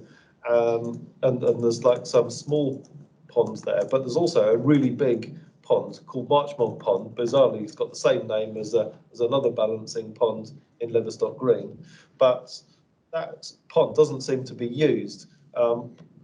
Could that be used for settling out the silt and balancing the flow down the rest of the River Gade? So I do know what you mean. That is an asset that belongs to Thames Water, as it is a surface runoff balancing pond. So it's not one that we have any direct involvement with, but I do know what you're talking about. My understanding is that it was built at a very high capacity to take a lot of surface water runoff as and when required, and that is not often, if ever, required to that capacity. So it is still functional, as far as I'm aware, but that is one that you'd need to talk to Thames about. Okay, thank you. Councillor. Yeah, so I think this question, is it generally a good principle to return a historic chalk stream to the aquifer and to its original gravelly course? I think you kind of said yes. I would say yes, where it is possible. Right. That's certainly what the Environment Agency said when they put a planning application to move the gate. Yeah, but only from the White Bridge. Okay. I think they would have liked to move more of it back into the bottom of the valley, but it isn't always possible. And sometimes that's for amenity reasons, sometimes it's for flood risk reasons, sometimes it's for heritage reasons. So we are working within those constraints as well. And we do recognise that we cannot turn the clock back hundreds or thousands of years, and we wouldn't want to. But we do want to make the rivers that we've got make sure that they are in better condition for wildlife, and make sure that they are functioning as well as they can do. And then I think I'm right in saying that when you get to the south end of the Gatebridge Park, a whole load of water goes down a pipe and comes up in Kings Langley. Okay. Maybe Alan knows. Yeah. Sorry. Given that we've got, given that all we've talked about with not turning the clock back, but trying to return chalk streams, world rare chalk streams to their original course, we've got water gardens in the centre of Hamilton. Is there any way we can turn that back into, or in some way, back into a proper functioning chalk stream? We could. I suspect that the constraints around, again, heritage and amenity might mean that that's not possible. I am aware, though, that the section immediately downstream of the water gardens has in fact had restoration done on it. I don't think we led on it. It's not a project that's on my books, but I have seen it and I know that it is in pretty good condition. And it's, you know, we take the wins where we can, and we're not expecting to get to a point where the entire length of each of our rivers is back at that pristine condition. I don't think that's possible at this point. I don't mean to be rude, but I think this is a discussion to be had with the Environment Agency. Because obviously the water company is going to help as much as it can with a view to the restoration. At the end of the day, these kinds of discussions and decisions have to be taken in conjunction with the Environment Agency and the council. It is true, but these people know a lot more about rivers than I do, so I thought I'd take it. You're trying. Being aware that I want to try and sort of tie this up by 9 if we can. It's a separate matter, really, Chair, basically. Obviously we've done the restoration of the water gardens, it's a listed structure and so on, and it has got some features in it like fish passes and desilting traps and so on, you know, as part of our town centre vision. So, but probably another one for another day, I think, Chair. Yeah. Okay, thank you very much. Councillor Brown, very quickly.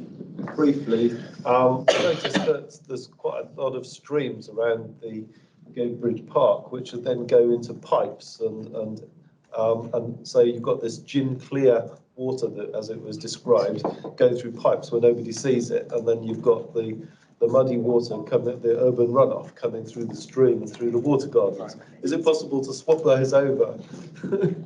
Is that another Environment Agency one? I would say, well, you may have already, but if you haven't already, then take a look at the plans that the Environment Agency have got for Lower Gatebridge Park. Because, yeah, they are trying to get it back to a point where it is ecologically functioning more highly than it is now. Possibly before your time, Councillor Brown, but that has come through this committee and the planning committee. But I think it might be in the previous. There's quite a lot of information on their website as well. Yeah. But I'm sure we can get that information to you. Are there any other questions on chalk streams before we move on? Yes. Not a quick one on the Bourbon. I notice you haven't got anything upstream from St John's Well. Is that because it's a future consideration, or it's just rather difficult to think about it? So, it's affected by the Grand Union Canal a lot.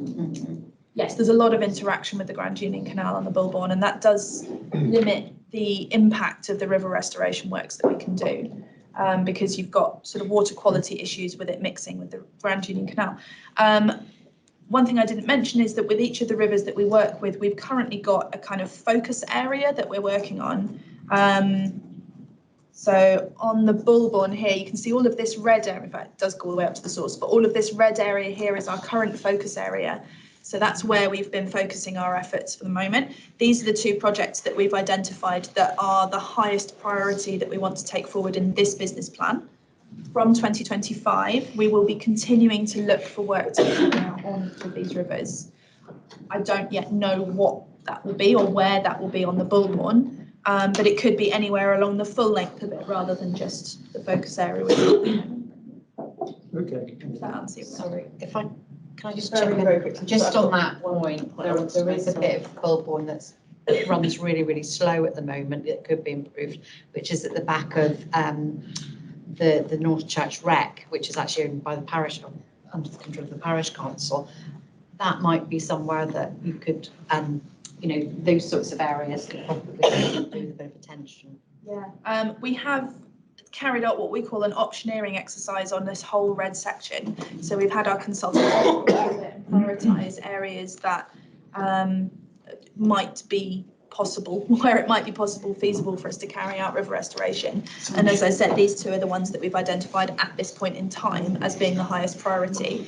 That's not, that is a feasibility consideration as well as a benefit. So it's sort of both sides of that coin. In terms of how easy it might be to get that work done, as well as how beneficial it's going to be. Just one very quick question, so I'm going to bring this to a close now. But are all of this amazing work that you're doing, is there a regulatory or a legal requirement for you to do that? It is a commitment in our current business plan that we will carry out. That's not the same as a like the water quality is a regulatory requirement, water service to come. I'm just trying to say, because there's a bit of a balance here, because we might want you to do everything. How much of this is because it's, it's the right thing to do as a company that cares about the environment that it's working in, and how much of it is a legal obligation that you have to do? We have a certain amount of control over what we do, but it is also regulated by the Environment Agency. So there is part of our business plan process is program called WINEP, Water Industry National Environment Programme. To get so you're basically regulated by the Environment Agency and Ofwat. So when the drinking water inspection. So when we work on river restoration, the EA have to agree the scheme. We have to be funded to do the scheme. And we need the cooperation of landowners because we don't own the land. No, I get all of that, but is part of your regulation by the Environment Agency saying that you have a responsibility to do some of this work? Yes. Right, thank you. Excellent. To understand, but within that, it doesn't necessarily say where. It's for us to identify the project. Within that focus area. No, I get that. I was just trying to understand how much of it because like you say, you can't do everything everywhere. Brilliant. Well, thank you very much. Really appreciate that. I think I could speak on behalf of the whole committee for all the effort that you put into those presentations. Very useful, thank you. Well done.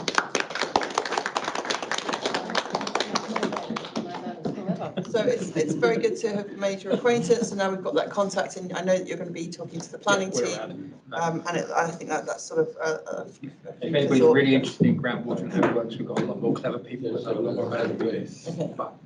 I've learned a lot this evening. Thank you. Thank you. Maybe you've been inspired some of our colleagues to get their spades out and start doing some community work as well. Brilliant. Thank you very much. You're welcome to stay, or we're going to hang around. You're going to hang around. It's only fair. Solidarity.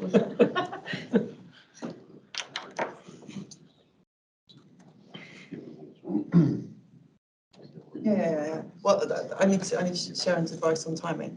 Have we got time to look at the other thing later, or do we have to look at it tonight? I think you'd have to ask committee how they feel. I think it's going to be a late one. No, maybe see how Thames Water go on. I was going to ask that. I wasn't sure if we had to look at the. It would be preferable to. Okay. But I also understand if people don't want to go past 10 o'clock at night. Well, so sorry, that was a side conversation. Apologies for anyone that didn't hear that. We're aware that this is taking a lot of time. However, we've got some people from industry who've taken time out of their week in evenings to come and talk to us. We don't often get visitors, so I think it's worth giving the time and giving you the time to ask them the questions. We do have another thing on the agenda, which is about the SANGs. So I think what I'm going to do is we'll let Thames Water speak. We'll try and keep his slot to half an hour, which will take us to 9:30, and then we can take a review of where we are on the SANG conversation, because I just want to understand if that's time limited or if we could maybe postpone that to another meeting, because it is linked with the local plan and that's time linked. So. So is it Mark? Mark, so over to you, Mark. Welcome, and hopefully we can get through. Hopefully the presentation won't take half an hour, but if we can get the presentation and questions done in half an hour, we'll all be doing a good job. But I certainly don't want to curtail any discussion just because I'm being officious and trying to keep time. So very much welcome to you, and off you go really with your presentation. I don't know if you have slides or if you're just. I do indeed. I was just going to introduce myself and then I'll move on to the slides as quickly as possible, and I'll be brief. You'll be pleased to know that John's covered off a lot of the items that I may well have covered at a higher level. So maybe what I'll do is I'll talk a bit more of the lower level of the way we plan. My name's Mark Dickinson. I'm the Development Planning Manager at Thames Water. Thank you for allowing us to join this evening via Teams. I've also got on here Nikki McHugh, who's one of the regional planners, and she's actually directly responsible for the Corran Borough Council area. I'll now share my screen with you and I'll go through my slides. Bear with me for one moment.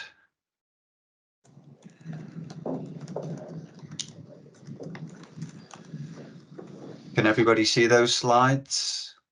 Yeah, looks good, thank you. Can't read them.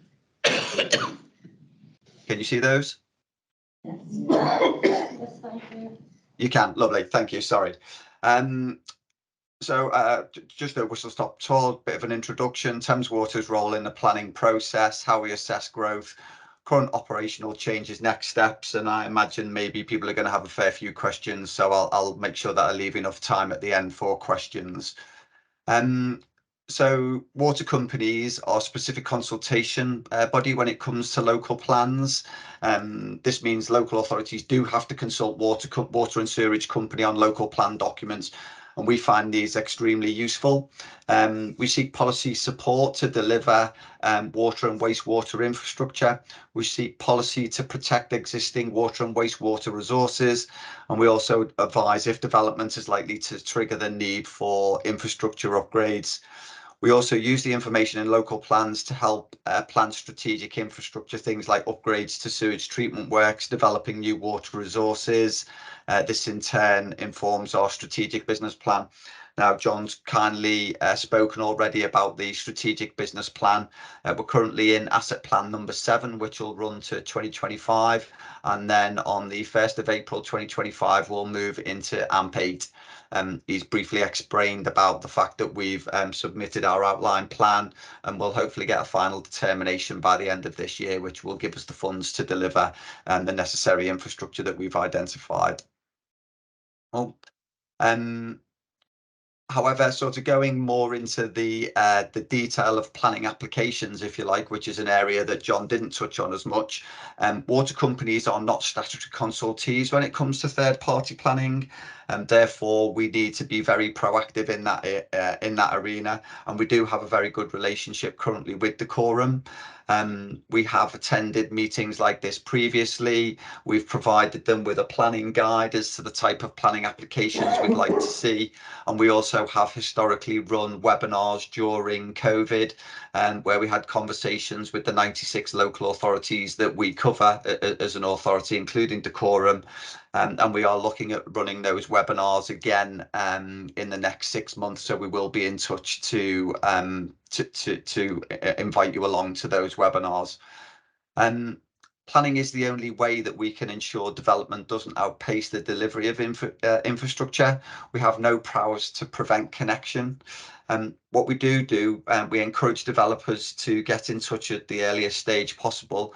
And we have a free service where developers can come and talk to us, and we'll give them a view as to what we perceive the impact of their development is going to be on our infrastructure, and whether or not we think that upgrades are going to be needed.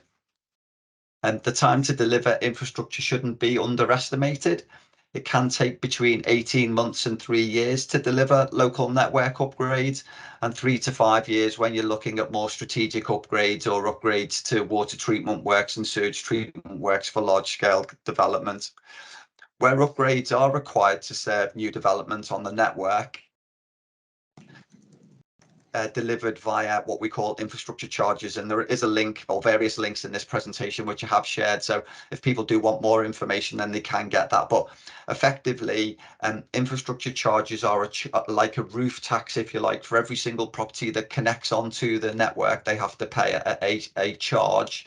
And that money is pooled regardless of whether or not upgrades are required, or regardless of where those upgrades are required. Thames and other water companies are then able to use those monies to deliver the relevant infrastructure to support development coming forward. When it comes to more strategic upgrades to water treatment works and sewage treatment works, they're delivered via our strategic business plan, and that's where information within local plans becomes critical, along with information along population forecasts, whether or not you're anticipating populations to increase or decrease, because funnily enough, it's not houses that demand money, it is water, it is the people that live in them. So in the planning process, how do we assess growth? So when responding to sites in local plans or commenting on planning applications, we will undertake an assessment of the likely impact on the local network and sewage treatment works. We'll assess the following, but it's not limited just to these things: the expected flow from the site, the likely connection point, any existing sewer flooding in the area. We'll review the performance of any local pumping stations, review the performance of the sewage treatment works, and review any population trends. That'll then all feed in, and that will then enable us to respond on planning applications and local plans. We don't always get it right, and if the local planning officer feels that we've missed, review our position. So please do get in touch if you haven't heard from us, or if you think we've misunderstood what the proposed development is or the comment that we've put back. John spoke briefly about water resources management plans. We do have the same equivalent on the wastewater side, and they're called drainage and wastewater management plans. Our drainage and wastewater management plans have recently been produced. They were finalised in May 2023, and these can be found on our website. The drainage water management plan sets out the risks and pressures for our drainage and wastewater services, population, climate change, protecting and enhancing our environment, loss of green spaces, keeping customers' bills affordable. They are broken down into catchments, and the one that you'll be interested on for yourselves is covered by the Hertfordshire area. Within the Hertfordshire plan, we believe we need to invest something in the region of £1.1 billion to achieve our long-term goals, and that's up to 2050. We'll need to address storm overflow performance. You'll have seen in the press how during certain conditions we do spill effluent into watercourses. We regard all discharges as unacceptable and sorry to customers across our business who've been affected by this. The overflows are designed to operate automatically when the sewer network is about to be overwhelmed, which releases diluted wastewater into rivers. We're working hard to make these discharges unnecessary, and that's what that programme will look to do. We're looking to protect more properties from flooding. So in the Hertfordshire area as a whole, we estimate there's something in the region of 677 properties that are at risk from internal flooding from a 1 in 30-year storm. 1,213 properties from external flooding, so that's gardens around properties, and 2,521 properties for a 1 in 50-year storm. We're looking at enhancements at something in the region of 20 sewage treatment works by 2050. Decorum served by 9 sewage treatment works. The primary works that are serving the Decorum area of Berkhamsted, which take roughly 14% of the geographic area of Decorum. We've got Blackbirds and Maple Lodge, which roughly combined take up about 71%, and then we've got Tring that takes up 7%. That's of the geographical area. We've got projects to look at relining of public sewers, so that's where sewers are in the ground and we have problems with infiltration. So we talked about the water table and chalk streams. That's where water's actually within the sewers are within the water table and it's leaking into the sewers and taking up much needed capacity. Reduce misconnections and reduce surface water runoff. There was a question earlier, I think, about driveways, the paving over of driveways. Actually, that is a planning matter, and where somebody seeks to convert garden space into a driveway does need planning permission, and they should actually be seeking that and making sure that that surface water is directed back to ground and not into the public sewer. It is a huge issue for increasing the risk of local sewerage flooding when people are doing that. And we're also looking at reducing carbon with 144 tonnes of carbon sequestered in delivering the plan. Operationally, we have been working hard over the past few weeks to keep our sewerage system running during the recent heavy rainfall across the Thames water operational area, working 24 hours a day, 7 days a week. Like many of our customers, we've been affected by this exceptional wet winter, with many of our sewers and pumping stations affected by flooding.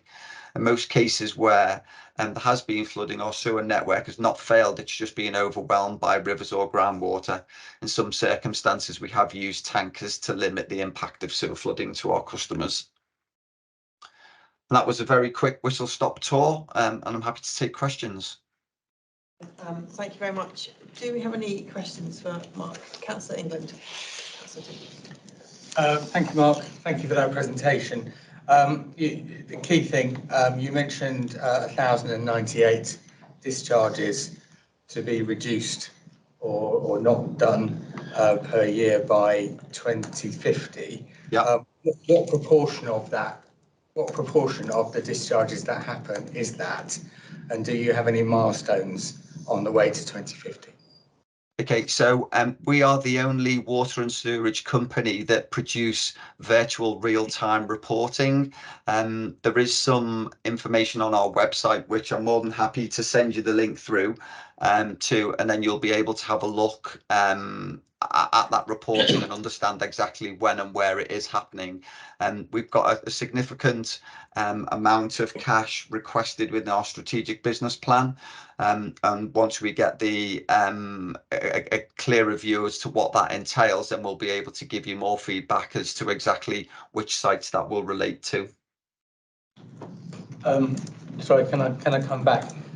Will that website information tell me the proportion and the milestones to 2050? Okay, so just bear with me, and I'll off the top of my head, I don't know. What I'll do is I'll happily share that link, and I can have a separate conversation with you, and we can go through it together. Thank you very much. Thank you. Councillor Timmis. Thank you very much. Thank you for your presentation. I'm a little concerned by the fact that you hope to reduce storm discharges by 2050, and that's only a reduction, and that's sort of almost 30 years to go. And the other thing I just want to mention is that you obviously, often as not, the area I represent is always missed out, but we do have Mark Yates sewage works and one at Caddington, which is still within decorum. And in the Mark Yates one in 2021, it spilled, overspilled for 2,642 hours between February and June. Into the fields and into the River Ver, which we've already mentioned is a chalk stream. And the Caddington one, I mean the Mark Yates one in 2024, in other words, last week, it was discharging over 5 hours. So I just feel on the Caddington one, which is also goes into a overspills into a borehole, that sewage works was running for 30 hours overspill. So what worries me is that if I link that with your sort of timing of 2050 to reduce and not sort of completely get rid of these overspills, it does seem not a very ambitious aim. I mean, I totally get the point that you're making. As I said, we regard all discharges as unacceptable, and sorry to customers across our business area who've been affected by this. It's a huge task, and we will be prioritising those that are the more frequent spillers and addressing those first. If I can, sorry, if I can just chip in here, it's Nikki from Thames Water. Our website does include information on sewage treatment works that we are looking at upgrade schemes for, and Mark Yates is actually one that we are looking to complete an upgrade by 2026, and that will improve its ability to treat volumes of incoming sewage and reduce the need for untreated discharges. So there is quite a lot of useful information on our website. Okay, thank you. And would Councillor Timmis, who's that's in her ward, would she be able to find that for your website, or would you be able to provide a link? Yeah, we can provide a link, but it is on the website. Yeah, happy to provide a link though. Thank you very much. Thank you. Councillor Burnley, then Councillor Pringle. Do I take it that when you get an overspill, as it were, or a discharge, this is because the actual treatment plant is inadequate to handle the kinds of amounts of water that is being dropped on us? And that's correct, yes. They're designed so that the plants are generally biological plants, and if you let too much water flow through them, then you can knock the whole process out. So the Environment Agency do permit us under certain storm conditions to spill into the watercourse, so that the sewage treatment works doesn't go fully out of action. Those spills should go through screens, so they should be filtering out any noticeable debris. But yes, you're quite right, it is effluent that ultimately ends up in the river that bypasses the process, but it should be significantly diluted sewage that is entering the watercourse. It's not pure effluent, it's normally a significant amount of surface water, rainwater, groundwater contained within it. So this 1.1 billion that you have budgeted for investment in Hertfordshire over the next period, I can't remember what you said. Up to 2050. 2050. How much of that is for upgrading these inadequate treatment centres? I think all of it. I think the slide said. I'll happily go back and share that. Be grateful if you could let us know. Thank you. Thank you very much. Will we just put that up? Councillor Pringles, would you would like to Yes, ask a question? thank you. And another question about along the same lines as Councillor Timmis, but I don't know. I mean, we have residents who've taken video footage of what looks very much like undiluted raw sewage being released into the Grand Union Canal, and because it mixes with the river at that point through Northchurch, it runs parallel. But he actually looks after the canal, and he's a volunteer, and he's seen it and taken video footage of it. And residents are very concerned about that. It's a little bit concerning that that's happening and not being acknowledged. Can you say where the nearest sewage treatment works is to that area, and when that would be addressed? I'd have to. I'm not overly familiar with the location you're referring to. I'll happily leave my details with the council, and I'm more than happy to pick that up with you, understand the exact point of issue and what catchment that's relating to. Thank you very much. That's great. Just for interest, you won't be able to see this, but I did go on their website and look at the live effluent discharging things. There's lots of green dots in Decorum. Actually, the only one at the moment is lower down from Northchurch in Berkhamsted that goes into the canal. The one near Dudswell is actually showing green currently. But there are, so that would be good for all of us if we do get feedback from any of our constituents. We now know that we can go onto this map and at least see if what Thames Water are reporting is what our residents are reporting, and then at least that's another piece of information when we're dealing with these cases. So thank you for that, because I didn't know any of this. Sorry to cut in, Chair, but it would just be interesting to encourage our residents to actually report. Maybe they can post photographs, videos, and things to see how much it does line up with their lived experience. Yeah. Okay, brilliant. Thank you. Any other questions, Councillor Gale? Yes.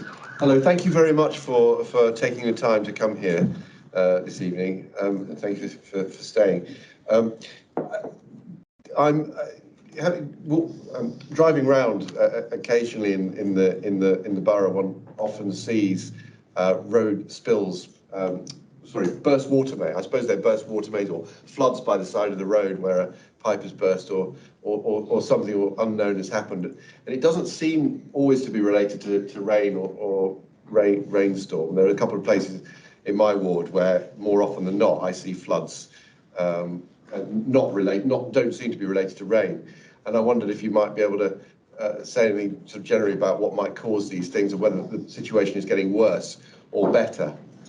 If you're referring to best water mains, then that will be one for John to pick up. I don't know whether or not you're referring to blocked highway gullies, which would be a highway maintenance issue for the clearing of the roadside gully. Right.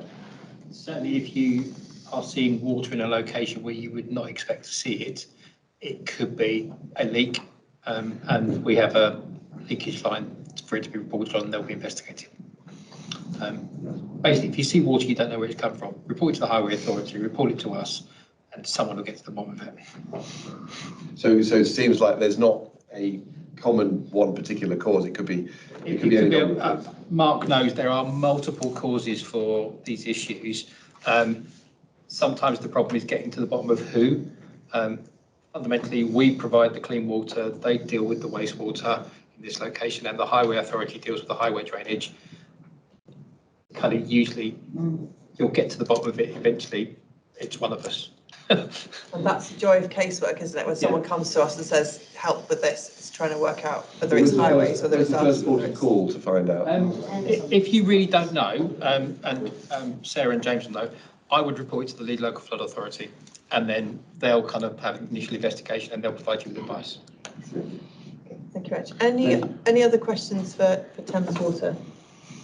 Thank you. No?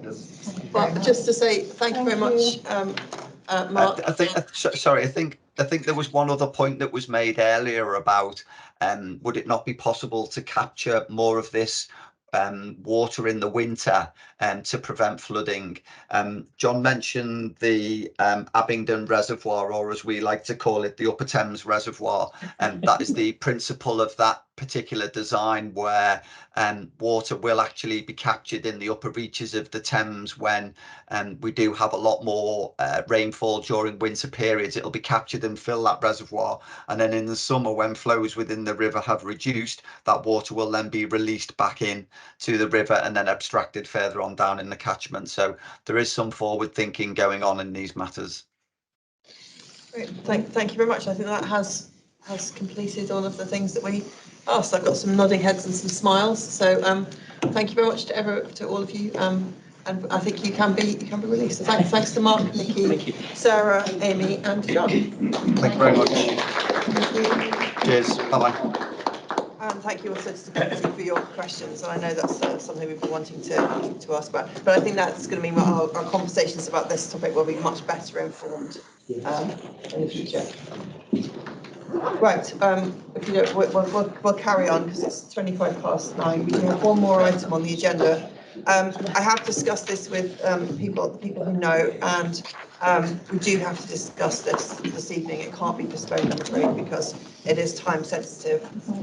So, Sarah, I mean, from my perspective, I thought it was a very comprehensive paper. The tables really helped navigate both what you actually expect from the committee. So the first table so if people look, I think it's the second page of the table, there's some very clear requests of this committee and what we're actually being asked to take decisions on. And then there are tables that summarise some of the detail of the proposals, which I certainly found because we don't have lots of time to read lots of the detail all the time. So thank you for the report. I'm aware that Councillor Burney has put in a written. Yes, Chairman. I was rather late in sending it out, so if any members haven't received what I sent out yesterday, I've got some spare copies. I want to look at it. So who hasn't received an email from Councillor Burney? Raise your hand. A piece of paper will come your way. And just thank you to Councillor Burney as well for putting in his comments in advance, so that those of us that were able to read it were able to consider it, which will hopefully ease the discussion. Right, without further ado then, Sarah, are you going to present the paper? Yes. Excellent, thank you very much. Thank you. Okay, I will try and be as brief as I can and take it as read, but I did just want to go to the bit of the background in terms of the Chiltern Beechwood Special Area Conservation. It's the only special area conservation in Dacorum, and it is protected for its beech forests, its natural dry grasslands and scrub, and population of stag beetles. So it's just to remember, because it's a lot of hard work, it's really technical, and it's a massive implication to quite a lot of things across the council, but it is for a very good reason. It is really, really important. So we were designated, that area was designated as a special area of conservation by the Secretary of State in 2005. And it is particularly attractive as an accessible, honeypot site for recreation. So that then led to the moratorium, which you're all aware of. So we couldn't grant planning permission for any new homes. And that was a challenge. So the last time this sang and suitable alternative natural green space has gone to any committee, was Cabinet on the 15th of November in 2022. That was really important and enabled the council to actually partially lift the moratorium so that we could start granting planning permission for new homes, which is really important for us to be able to support our communities, monitor the amount of homes we're delivering, as well as give options to our communities to continue to access green space. So in terms of suitable alternative natural green space, we have learned a lot over the last kind of 18 months working with it. And it is with us now indefinitely. So, it's now thinking about that initial reaction of the area being designated and understanding the implications that we were under as a real kind of response to release those two areas to have designated as SANG was really important. And now it's actually looking at it as kind of business as usual to really think, it's not going to go away for the foreseeable future.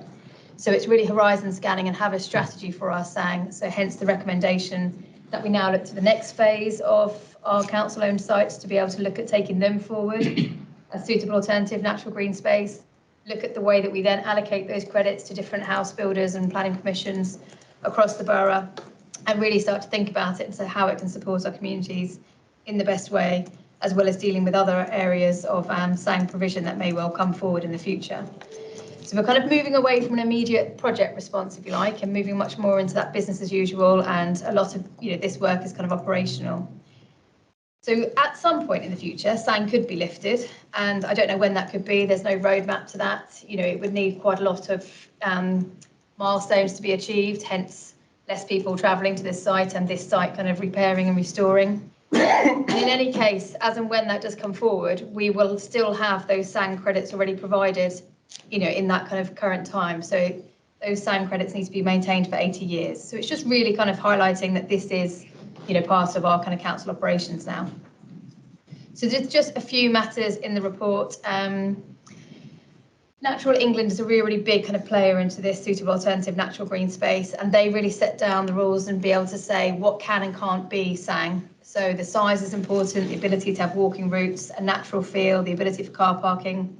So we don't have an endless limit of suitable alternative natural green space that the council owns.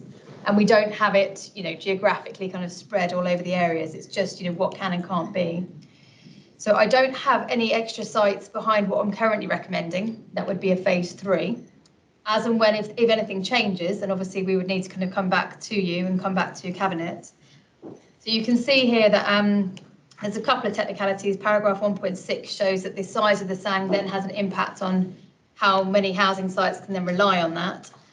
Any proposals for 9 units or less do not need to comply with that catchment area. So those kind of windfall sites across the borough can go to any kind of SANG site.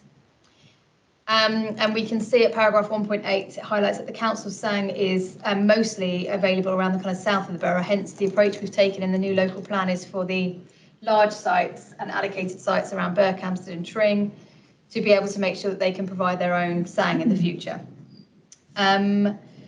I think paragraph 2.17 is important to look at as well. That's the council SANG strategy. And again, we've learned that we need to be flexible over this to be able to know that as planning applications come forward, we need to be able to utilise our capacity we have for our SANG and be quite flexible and agile to know that we're not kind of reducing capacity too quickly.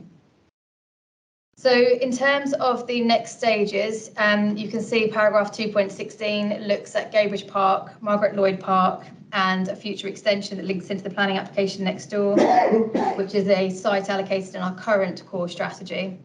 Howgrove Wood and Bunkers Park extension. So that would allow us to have a additional capacity of 2,176 new homes, which would then go with the previous capacity we have for 3,782 homes. That's not the total amount. We've had discussions about our new local plan, but it is our kind of provision in terms of what's within our gift. There's then alternative ways for house builders to achieve suitable alternative natural green space outside of Dacorum Borough Council. Just look into Councillor Burney's points about the delegation scheme, and again, really helpful to kind of have those in detail up front. So the officer delegation points 3 and 4. 3 is about the approval of a SANG management plans and the suggestion that these are made publicly available. Point 4 is that any amendments or updates to the existing SANG management plans, changes, anything that happens, that be delegated to a officer decision record sheet. That recommendation has obviously been kind of through with Mark Brooks, the Chief kind of Monitoring Officer. And though these two items around management plans and any amendments to them are quite operational. So the first two management plans went through Cabinet, etc. But going forward, from what we've learned, it is an operational item, hence that suggested kind of scheme of delegation. So that officer decision record sheet, just to remind you, it does include that transparency. It's available online, and it includes that Chief Finance Officer and Monitoring Officer comments. We don't make these management plans in isolation. It is to be approved with the National Trust, so it's not DBC in isolation. Sorry, Councillor Burney, is this a point of clarification, Councillor Yes. Burney? You said that they're quite, that these modifications would be transparent. But would there be any possibility of challenging them or? Well, they're not just our documents, they're with the National Trust as well. It's a management plan to say how we're going to improve an area to make it into SANG. So it's not our decision in isolation, it very much is with National Trust, sorry, Natural England. We are going to come back to this point at the end of the presentation, if that's okay, Councillor Whitelow, or did you want Happy to take questions at the end. Well, I'm not totally on the same page as Councillor Burney, but I do have real concerns about the report rather than wasting data. Okay, thank you. So, Sarah, please carry on. Thank you. So just in terms of kind of thinking about these management plans, and it's Natural England, sorry, that's wording there with Natural Trust. It's just really understanding that there's similar plans. So you may well have management plans for clean, safe and green outside of SANG, which is completely delegated items. So they're seen to be, as we've now kind of worked on them for a good kind of 12 to 18 months, a very similar document. So it's really understanding that these management plans, they should be living documents, so they may need to be updated in the future. So to come back through committee processes doesn't seem to be the most efficient use of committee's time. And again, now moving to that business as usual kind of items, it's really kind of been able to know that we can be more agile. So in terms of number 6, which was flagged, this is around the adoption of any SANG sites or public open space provided or gifted by a developer, where recommended by officers. These are very likely to form part of a planning application if within a development. So it's really thinking that this would go through the scheme of delegation with Development Management Committee if it's a major with a Section 106 legal agreement. So again, it's making sure that there doesn't need to be a duplicate process going through to a cabinet. In terms of number 10 and 11, these are approval for officers to go through council SANG capacity and allocate it to various planning applications within the borough. And approval number 11 is for officers to offer council SANG capacity to development outside of the borough where this is deemed appropriate. Again, these two are very operational. We already do it. We've been doing it for the last 12 or 18 months in terms of the capacity to offer development to any planning applications going forward. This kind of formalises that position so that everybody's on a clear page. I think in terms of allocating to any sites outside of the borough, we haven't done that as yet. We could come across that. So for example, a Spencer's Park site is very close to St Albans, but there has been the benefit of the reverse of that happening with Central Beds, which has supported a site to be able to use a Central Beds suitable alternative natural green space area to the north of the borough. So I'm happy to take any questions, and I don't normally do this, but I would like to acknowledge the amount of work that's gone into this from the team before I joined planning, because since I've worked on this, it's a massive amount of work, and they've all dealt with it as on top of roles, and it is kind of quite a tricky area. So I think in terms of being able to get to the point of moving forward with a supply of SANG that will go to the next phase will actually be really, really helpful and beneficial. And I think really happy to kind of take any questions. So we've got Claire Covington, who's been working on it, and Steph as well. This area of work kind of goes across quite a lot of areas in the council. So clean, safe and green are really important to the delivery. Our legal department, very important to securing it and enforcing it. And then obviously ourselves in terms of strategic planning, looking to that capacity of SANG. Thanks. Thank you very much. I just want to clarify, when I said that I was talking complimentary about the report, it was just that I do appreciate how much detail has gone into this, the detail behind the back, and the way that it was summarised, I felt was very good. I wasn't making an opinion on necessarily how.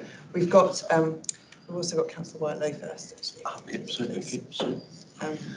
Holding in there. So before we go to questions, I'm just going to draw your attention to page 10, where we've got the 5 bullet points, and that's really what we hope to conclude today, and hopefully it won't take us too late into the night. So those are the questions that we're being asked to answer. Councillor Bailey, we've noted that you want to speak, and I'm going to Councillor Whitelow first. Thank you. Yes, I agree that it is a very comprehensive, but it is a very processy document. And I actually, when I saw we were going to be looking at it, oh great, I actually see what implementing these things actually means in those areas. There is no detail anywhere about what is actually planned on the ground. And that is, I think it's really important that we have some idea of what it is that we're actually agreeing to. We're agreeing a process, but we don't know what the process actually means when it is carried out. And for me, that is a real difficulty. At the moment, I don't feel that I could actually vote and agree on what is before us this evening, because of all this information is missing. If we as councillors are not aware of what is being proposed, then how can we be effectively, as a scrutiny committee, be scrutinising it? I'm not usually critical, and I'm very aware of the work that's gone into it. But really, this is I was shocked actually when I read the report. For me, an essential element that will enable us to reach a meaningful decision is missing. Thank you. Do you have an example of the sort of detail you were looking at? Because I've read the report differently. Okay. So, for example, it says they're going to create linked sangs, so that there is a link between Howe Grove and through to Margaret Lloyd Park, and leading into the Hemel Garden communities. But I'm thinking, so how are they going to link it?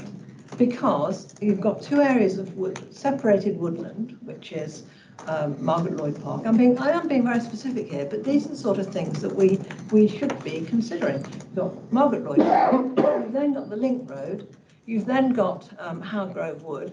How are you going to do that? There is no detail about that. No, that's very clear. Kind of stuff. And I think that's the fundamental thing here. It's really, which is, we're a strategic committee, and at what point do we take strategic decisions, and at what point do we hand it over and say this is an operational decision that is not at the strategic level? And I think that's the sort of thing, I'm guessing, I don't know, I've got some notes, that's the nub of this document. It doesn't mean that the officers, the report has got that balance right, depending on what the discussion goes, but that's my understanding. So I've read the report differently. I wasn't expecting to see that detail. I was expecting to see the strategic aims. I wanted to see it all.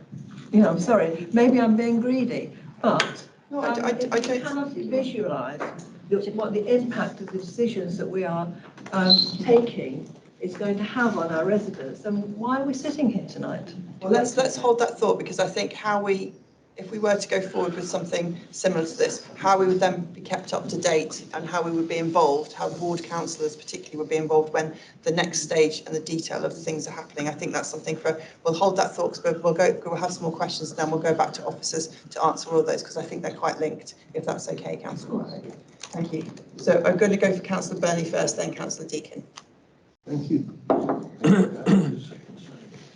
At the beginning of your, Sarah, at the beginning of your introduction, I think you said that in the case of new sangs, you'll be coming back to us.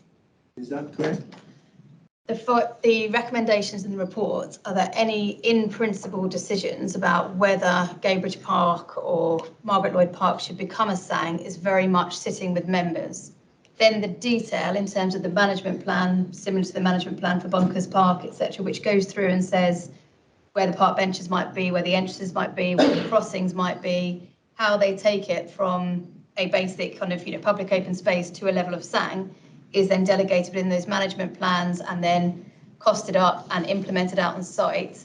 And that's where the delegation of authority is. So the in principle position about committing to Cornwall Borough Council for an area to be SANG very much sits with members, and importantly so, because it's an 80-year decision. That gives me a certain amount of reassurance that something as radical as that would come to us. But like Councillor Wyatt Lowe, I'm amazed at the lack of detail about the operational effects that you seem to want us to delegate to you. But what I can't understand is, if these are so trivial, that is like where you put a park bench, or whether you have an entrance, etc. If they're so trivial, why is it necessary to change the constitution? Because that's what bothers me. Delegating powers that we are elected to exercise on behalf of our residents.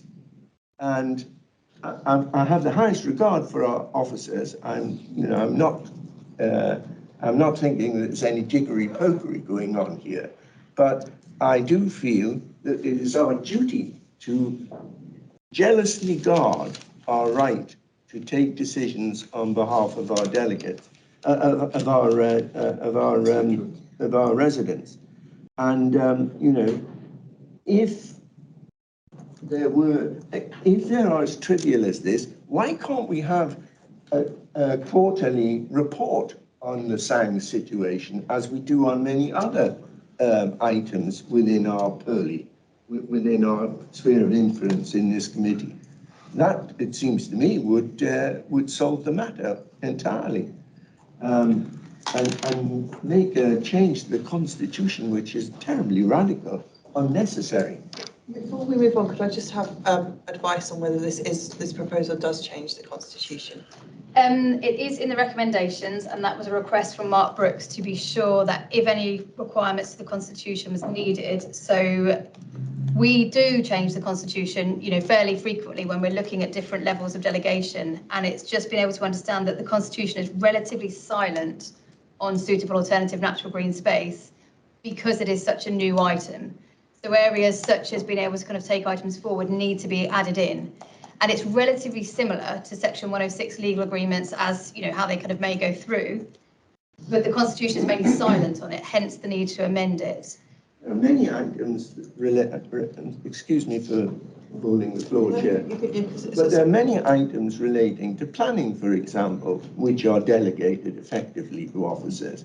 And it wasn't necessary to change the Constitution in that case. And if, as I say, these operational matters, which is what you've highlighted, is what you want delegated, then I just don't see the need for such a radical decision to change the Constitution. It is very radical if it underlines our powers. Thank you. That's very clear, and that's why I wanted just clarification. I don't know if you're able to answer that question now, if that's something we would need to go back to Mark. No, I understand that, or whether in terms of clarification, whether we would need to go back to Mark Brooks on that. I can get absolute clarification from Mark Brooks, because there's a lot of items in the table, and I think some of those have just, like, for example, the delegated authority to allocate the SANG credits. There's just been a presumption that that's always been the case, and that's been the operational way of working. This helps to transparently kind of set that out, because it is. What we're trying to do is where do we draw the line between strategic and representational that we need to be involved in and operational, and I think that's where the thing is. So Councillor Deacon, Pringle, Anderson, Gale is where we are at the moment.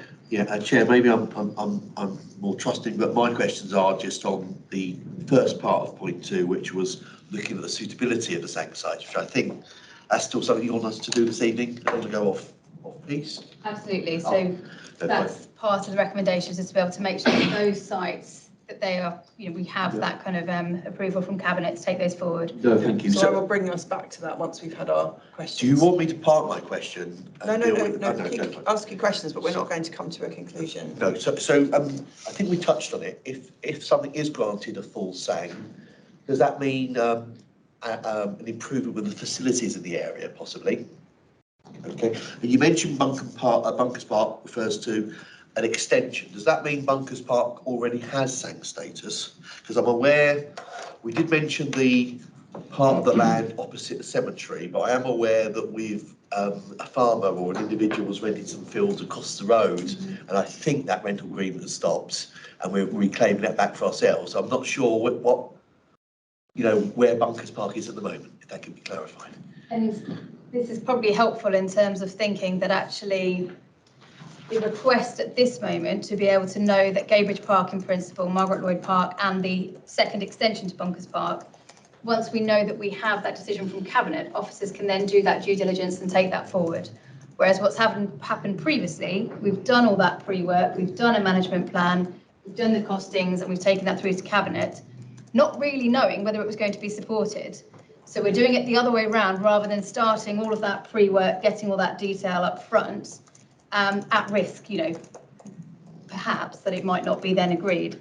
So in terms of then having it this way round, we haven't started due diligence on Bunkers Park extension. There's a reason for that in the fact that there's an overage clause with the previous owner. So actually that may well decide, and that's why the recommendation is to look at doing the due diligence to start taking it forward, because that might stop us. It might not. Hopefully it should be able to go forward. Those other areas, Margaret Lloyd Park is very much an interdependency with the neighbouring planning application. We need that comfort in terms of from Cabinet before we start looking at bedding it in too far with the planning application, because if Cabinet said, no, you know, the Margaret Lloyd Park wouldn't be the appropriate way forward.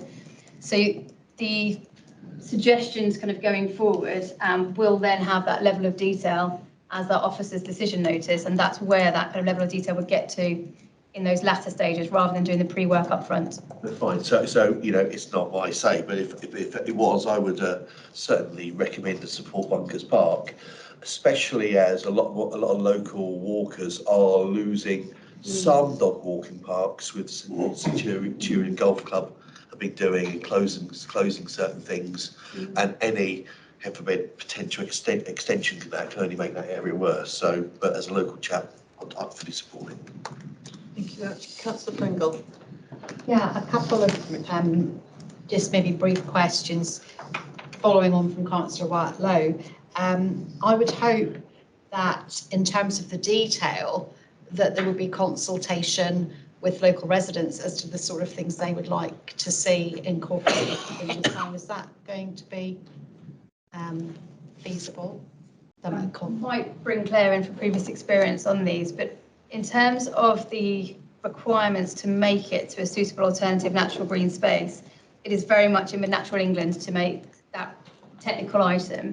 In terms of then taking it out to the community, I'm sure the community would have a lot of aspirations for their open spaces. And there's just a real challenge in terms of managing the expectations, because it cannot be to look at, I don't know, improving sporting facilities and, you know, those play spaces for under fives, etc. This is very much around a natural green space, a kind of densely wooded, vegetated, a really long kind of walking routes, etc. And they're actually very different objectives. So I don't want to go to a point of saying that the suitable alternative natural green space can achieve everything. I think there is something that to be able to be said, though, that actually the reality of operating on these, Ian Ross, who works to Steph in terms of the new head of neighbourhoods, has recently been out to Chipperfield Parish Council to engage on the Chipperfield suitable alternative natural green space. So inevitably there will be engagement.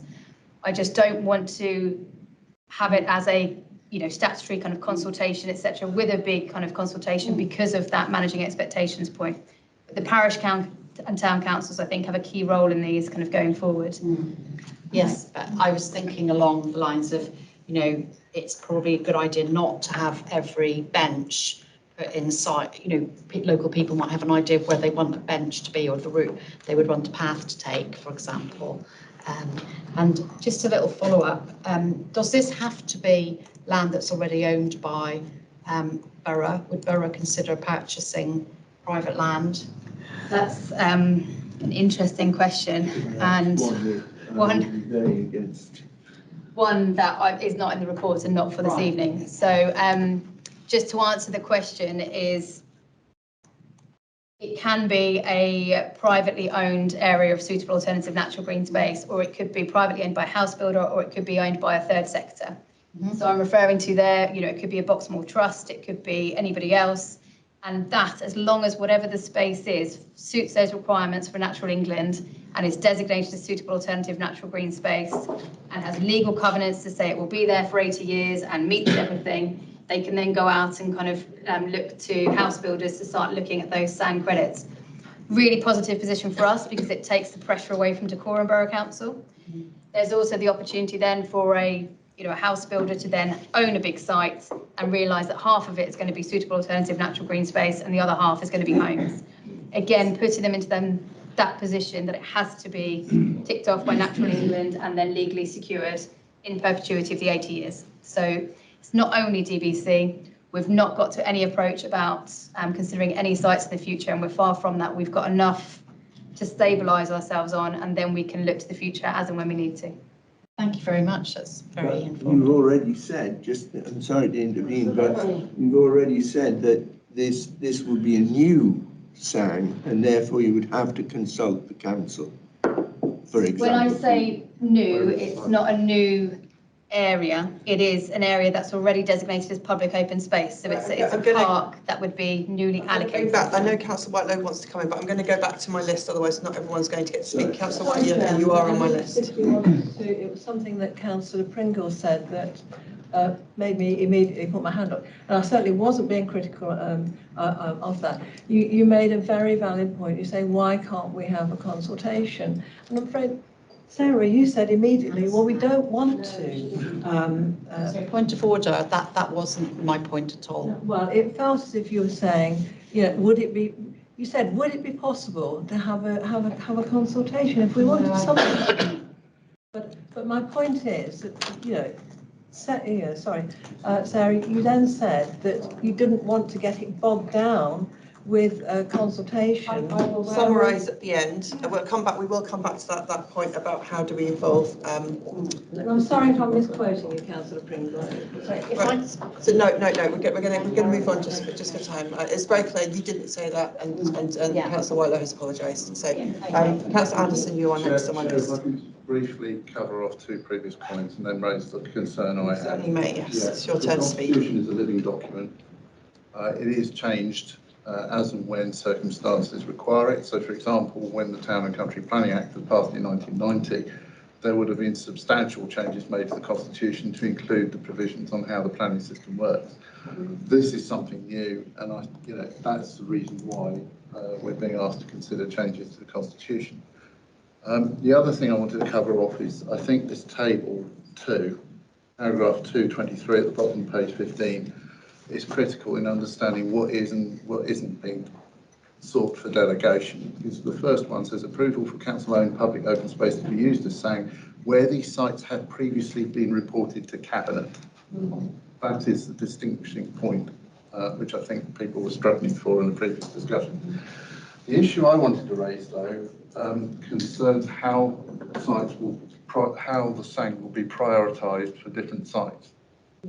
This is an issue that has been occupying us for quite some time and isn't covered in this report at all. And it's the one that's, to my mind, more important than what's in this report. We still need, and I did email Sarah before Christmas about this, and unfortunately I think it's got lost in a storm of other emails. Because of the discussion at the last Development Management Committee, I did lead me to ask the question, where was the council in defining? It would be a lot easier to do this delegation if, against that background, we knew how the sites were going to be prioritised. But without that information, it's making it harder for members to accept that this is purely operational. And that's where I'm trying to find middle ground on this, Chair. I understand what's being said is purely operational, but we're missing a key part of the strategic issue that would allow us to feel comfortable that this is purely operational. Could we have a response on that, Sarah? Yeah, so in terms of the current position, Could we not talk when there's somebody else talking, please, Councillor Burney? Thank you. The previous decision from November 2022 looked to a kind of set of principles of where we may kind of not allocate SANG. And it looks to items around, whether it's going to be major applications, smaller applications, etc. And then obviously you have the pure constraints of how large a SANG site is to be able to know how wide you can go in terms of the catchment of those housing areas. This report is seeking that delegated authority to be able to be more nimble on how we allocate our council SANG. We are realising that actually there's a lot of developers, planning applicants coming straight to us to be able to say, can we please have some council SANG for this site, for this site and for this site. So we realise that we actually need to be a bit more selective and have a strategy going forward. We haven't drafted that strategy as yet. And we can see then that that's a really interdependency with the local plan. So where we get to on our next phases and conclusions onto the local plan will then really show to us which sites have their own suitable alternative natural green space covered, which sites might look to the council, like in our town centre, so whether it's a riverside or somewhere else. How are any other external bodies coming forward? Do we have anybody who is likely to be able to offer their own SANG, and what kind of a level would they have to be able to offer? Because that will be a big interdependency about what do we do with ours. What is St Albans and our neighbouring authorities doing about their levels of SANG? Because again, that will have a big interdependency about how much pressure we have asking to ours. I can see from my work on this since being in post is that actually the really important areas that I think we need to focus on are those smaller sites for 9 and below, and really kind of making sure that we have a supply of suitable alternative natural green space for those. They're the windfall sites. They cannot afford to have their own SANG on site. They cannot afford to have their own SANG. You're building 8 homes, you can't then buy a field to be able to provide your own SANG. You're just not operating at that level. So those small, medium house builders, I think, in answer to your question, Councillor Anderson, would be a priority. I'm not formalising that yet until we know a bit further forward with the local plan how much SANG is going to be needed in these particular areas. And I think our big kind of allocations in our draft local plan at the moment that we've just closed a consultation, like the 850 in Berkhamsted, the 250 in Tring, and the big kind of allocations around Hemel Garden communities would all provide for their own SANG, which will help us to make that decision in terms of the future. But at the moment, we do need to consider it, and I can't give that to you up front, and I also wouldn't be able to then have that position that we don't have the flexibility on it, because we do then have to be able to work on what the market is looking like at that particular time, so that there is that opportunity to then really work agile with it. Councillor Anderson, did you want to come back on that? As regards to our ability, or your ability to take a decision on this paper tonight? I would please with this amendment need to think more about this, Chair, but yeah, I'll leave it there. Okay, you reflect while we take more questions, and then okay, all right, thank you. Councillor Gale, you're next. Thank you. Yes, thank you very much. I'm sort of relatively new to the concept of SANGs, and I'm understanding that my understanding of this was fairly clear, this paper, in that the idea of having an alternative SANG, a council SANGs, is that the developer, as a condition, is going to contribute, so paying money. So the more developers that contribute, the more developers get this consent, the more money is piped into the SANGs, and then the more it begins to conform to a plan. But the plan hasn't been devised yet. But we, from what I understand, we know that it's going to be like something from Natural England. So it's going to be. So what we'll do, we'll start with these sites which are going to be allocated as SANGs, such as Bunkers Park, the extension, and the other sites which are currently mostly quite wild. I think mostly quite sort of uncultivated. And then as more money comes in, they will move in a certain direction, but we don't quite know yet what that direction is. But it must be something to do with Natural England's policies or published policies. So in that respect, delegating authority to an officer would be accountability by the published policy of the council as it would be at the time, or Natural England. So in a way, a decision of an officer, as I understand it, would be appealable or would be accountable with reference to the policy, to a sort of certain policy. So although it looks as though there's a free rein, it's sort of not that different from a discretion to make planning conditions, which is, as I understand it, reviewable or call-inable, perhaps. Is that about fair? Is that about right? It is, to a lot of your extent. I think just a bit to kind of clarify, there would be no right of appeal as such, because this is the council and Natural England making a plan for an area to be able to say, at the moment it's a public open space, it's protected as that, and in order to make it somewhere where somebody would go to rather than going to Ashridge, it needs to have X amount more tree planting, it needs to have a really nice new woodland walking trail, it needs to have X, Y, and Z. And those kind of ideas can come from, you know, that kind of collective idea about from Clean, Safe and Green with Natural England to work out what that management plan is going to be. But it has to, as you're right in saying, contribute to that technicality that it needs to be able to provide these items to be technically ticked off as suitable alternative natural green space. In terms of then knowing that you've got that level, that management plan, you've then got that held accountable, that needs to be then delivered and implemented. So that there would be routes of kind of legal requirement in that, because it's the council saying we are legally going to do this. We are going to charge a house builder £4,000 per credit or £5,000 per credit. Therefore, we've gone into an obligation. So therefore, we have to commit to actually delivering that. So you're right in saying that there is a deliverability. It's just getting to that point about what that is going to be. But it's very much that Natural England need to help lead with that. So Clean, Safe and Green will look at those management plans. They may well have ideas from previous areas. And there's two management plans that you can look to, which I can circulate a link back to the November 2022 Cabinet. So you can see what's in these management plans, which is, you know, the point of a 20-page document. But they, you know, the learning is that they need to be more like live documents, because those management plans, you know, may well kind of change and move, etc., throughout those times. I will go back and take that point in terms of once they're there, if there's any engagement that can be done with the community. But it's just to really clarify, it wouldn't be consultation with the community to say. Yeah, I'm going to come back to I'm going to come back in my summary to all of those and just check clarification. So we've got Councillor Mitchell being very patient there. Thank you very much. We haven't forgotten about you. You're next. Thank you. So I just wanted to check in on a couple of points. First of all, it's going to be difficult for me to give my own personal agreement on areas that I'm not at all familiar with, because I couldn't say whether they'd be suitable or not. I am familiar with Gabrish Park and I'm familiar with Margaret Lloyd, and that's it really. But regarding Gabrish Park, which brings me on to my second point, is it not already operating at full capacity? I mean, obviously the purpose of saying is to relocate footfall, and is Gabrish Park not already full, as it, you know, at full capacity parking, and in terms of the people that use it? I'd very much like to see the facilities improved at Gabrish Park, so I'm totally all for that. But I must admit, personally, I live very close to Gabrish Park.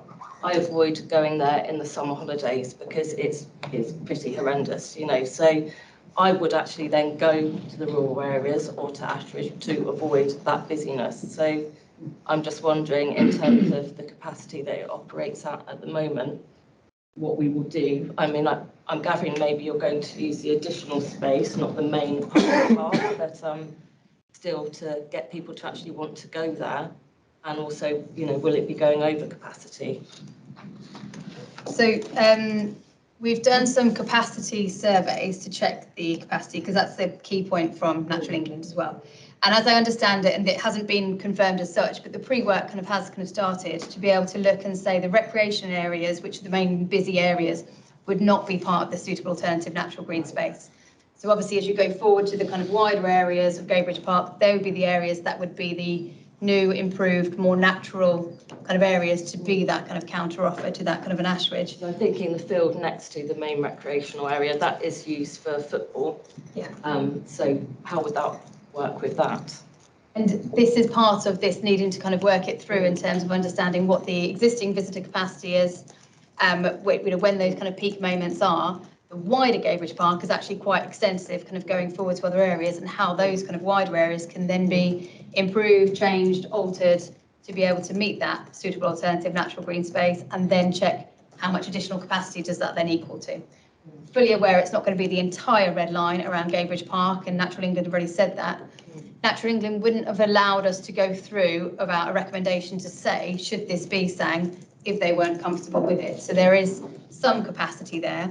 We then need to isolate out exactly in terms of how much there would be, but you're right to acknowledge it's not going to be as kind of low an area as kind of, you know, Bunkers Park or somewhere else, because it's our main park. Thank you very much. That was helpful for me as well, because I wouldn't, it's not attractive for dog walking the main park, particularly because you're not allowed to take it anywhere near the unfenced in Children's Park. Great, not without getting a very high fine. Councillor Deacon. I'll be very quick. I'm just trying to think of an idea just to keep all the room happy, because I'm aware that we need to deal with this fairly urgently. There's some time pressure on this. Is it possible just to accept the delegation part, but just put a caveat in that we review it in a year's time and it can be reversed if we're unhappy about how it worked? Just trying to find some sort of compromise, really. I'll add that into my summary, because I think that will be. Then we've got Councillor Patterson and then Councillor Burney.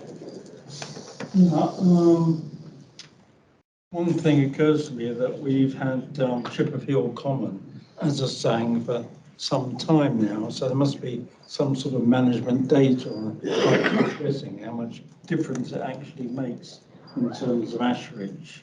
And so I was wondering whether you do have much information which is helpful and you can share with the committee.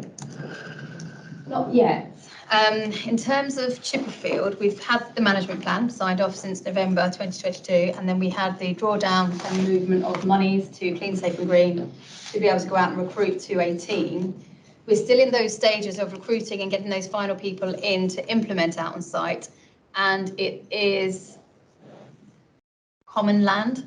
So there would need to be an application as well kind of made forward with that. So it's going to take a little bit longer. So we haven't done the delivery on the ground yet to then be able to tell you what the impact is in terms of the difference in visitors. And we're working at the moment with Chipperfield Parish Council, you know, on that in terms of getting towards that delivery point. They weren't very happy at the start, were they? Okay. It sounds like it can be quite time consuming to actually reach Journey's End. Do you think it'll be easier in theory with the ones in Hemel Hempstead? I think Chipperfield Common being on common land is a additional challenge. So any that are outside of common land, it's not to say that the other sites aren't particularly, you know, that there's other kind of interdependencies on other sites as well. And you're absolutely right, this is hard. It's not an easy item that can be kind of brought forward kind of quickly. It does have a lot of interdependencies and requirements that we need to satisfy. I know Councillor Burney has put his hand up, but Councillor Riddick, did you want to speak specifically on the Chipperfield point? Yes, I did, Chair, in particular. As we're right on that topic. Chipperfield falls within my ward, and last night in particular, Phil and I, we were actually at the parish council meeting. And I can tell you the parish councillors are very upset that there's been very limited, well, to the point of almost none, in terms of consultation regarding this. Now, there are issues there because Chipperfield Common was actually gifted to the village and the villages of Chipperfield by a family called the Blackwell family. Blackwell, yes, sorry. And it was gifted in perpetuity for the benefit of the villagers. Now, they have told us that they've had very little meaningful consultation or contact with yourselves, to the point that they've just drafted a letter which you're going to receive tomorrow, which I've got a copy here, because within the terms of that original conveyance in 1936, if the village is not consulted properly, there is the possibility the land would revert back to the original owners or their descendants. Now, this is a very, very complex situation. And the chair of the parish council said he's tried several times to set up meetings with yourselves to go through this problem. But I can tell you at the moment, the village are very much up in arms. They have not been consulted. And I very strongly recommend you do set up a meeting PDQ, because they're on the brink of making life very, very difficult.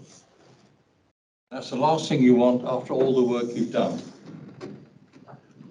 Thank you, Councillor Rideau. That's Yeah. very clear. Sarah, did you want to come back on that? I did, and I accept that there may have been a delay in getting this meeting in the diary, but I know that we have one in the diary on Wednesday next week, and I know that Ian Ross has already gone out to Chipperfield Parish Council in the last couple of weeks to be able to kind of start talking about the process in terms of the applications that we have to kind of submit. I'm not disregarding the fact that I understand that Chipperfield Parish Council, you know, have felt not heard. So I don't want to take away from that, and for that I apologise. But I feel now that it's on track in the fact that we have this meeting going forward so we can listen.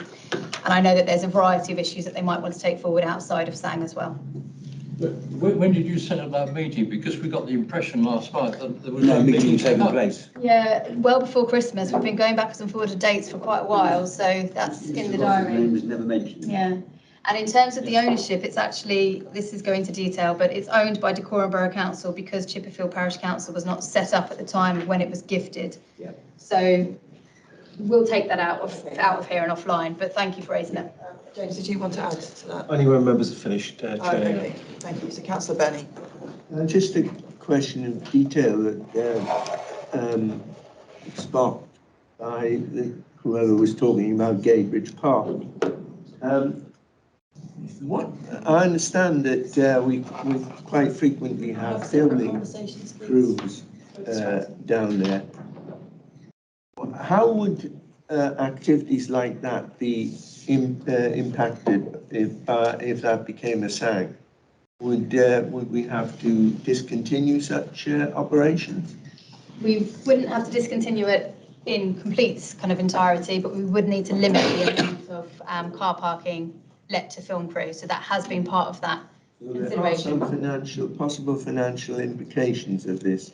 In terms, restrictions. well, in terms of the parking charges, I know that that's still going through for consideration, but I think I understood, you'll probably all be up to date on this than me, that actually there was going to be no parking charges around Gadebridge Park. So there is an interdependency with charges, and it's been raised, you know, as part of that consideration over the last 6 months, and it's been satisfied so that Gadebridge Park can still be sang.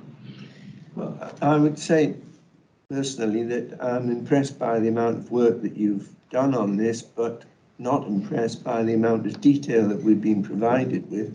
And if we're being asked to approve the item, the SANGs that have been designated, I have no problem about that. My problem still, because of the lack of detail, is with the delegation generally. Thank you, Councillor Benny. Very succinct. Are there any other comments, Councillor Timmis? I'd just like to raise a sort of more general issue about SANGs and Ashridge, and whether there's any evidence that people will not go to Ashridge as a result.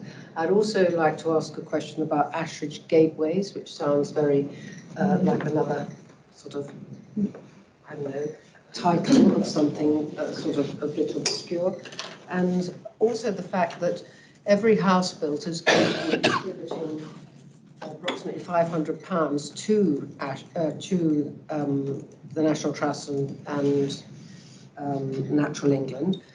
And do we have any oversight about how that is being used? I feel we should have, because that's money that could be coming to us. Plus the fact that £4,000 to £5,000 per house is being given to the possibility of SANGs. And that, again, seems to me a lot of money that developers have to put forward. And so the possibility of having more affordable houses is, you know, looks like it would diminish. There's a few general points, but I just don't feel entirely happy about the whole thing. I don't feel it's that we need to know whether this is actually going to work, whether Ashridge and the Natural England and everything else, you know, that is different to an urban park, which is what Sangs are effectively. And so will people want to do the same thing? I just wonder whether there's been enough sort of evidence and what's. Thank you, Councillor. I'll pick that up in the summary, because I'm just very aware of time. I'd really like us to be able to finish by 10. No, don't apologise. You were absolutely valid points made. Councillor Walker, and this will be the last point. I mean, going over on ground here, but the problem I have is going over my mind is we talk about Ashridge and then we talk about Gabridge Park, and they are two totally different animals. I mean, I don't know how you're going to market it and say you come and walk in the woods or you go to an urban park, but it doesn't matter how much I think money you throw at either. People will go to the one they want to go to, and I don't see how you're going to stop it. With what we've got tonight, you can put toilet blocks in, you can do what you like to make it attractive. Chipperfield is like a small version of Ashridge, but it's nothing like Gabridge or whatever things are suggested. We tried to mix oil and water here.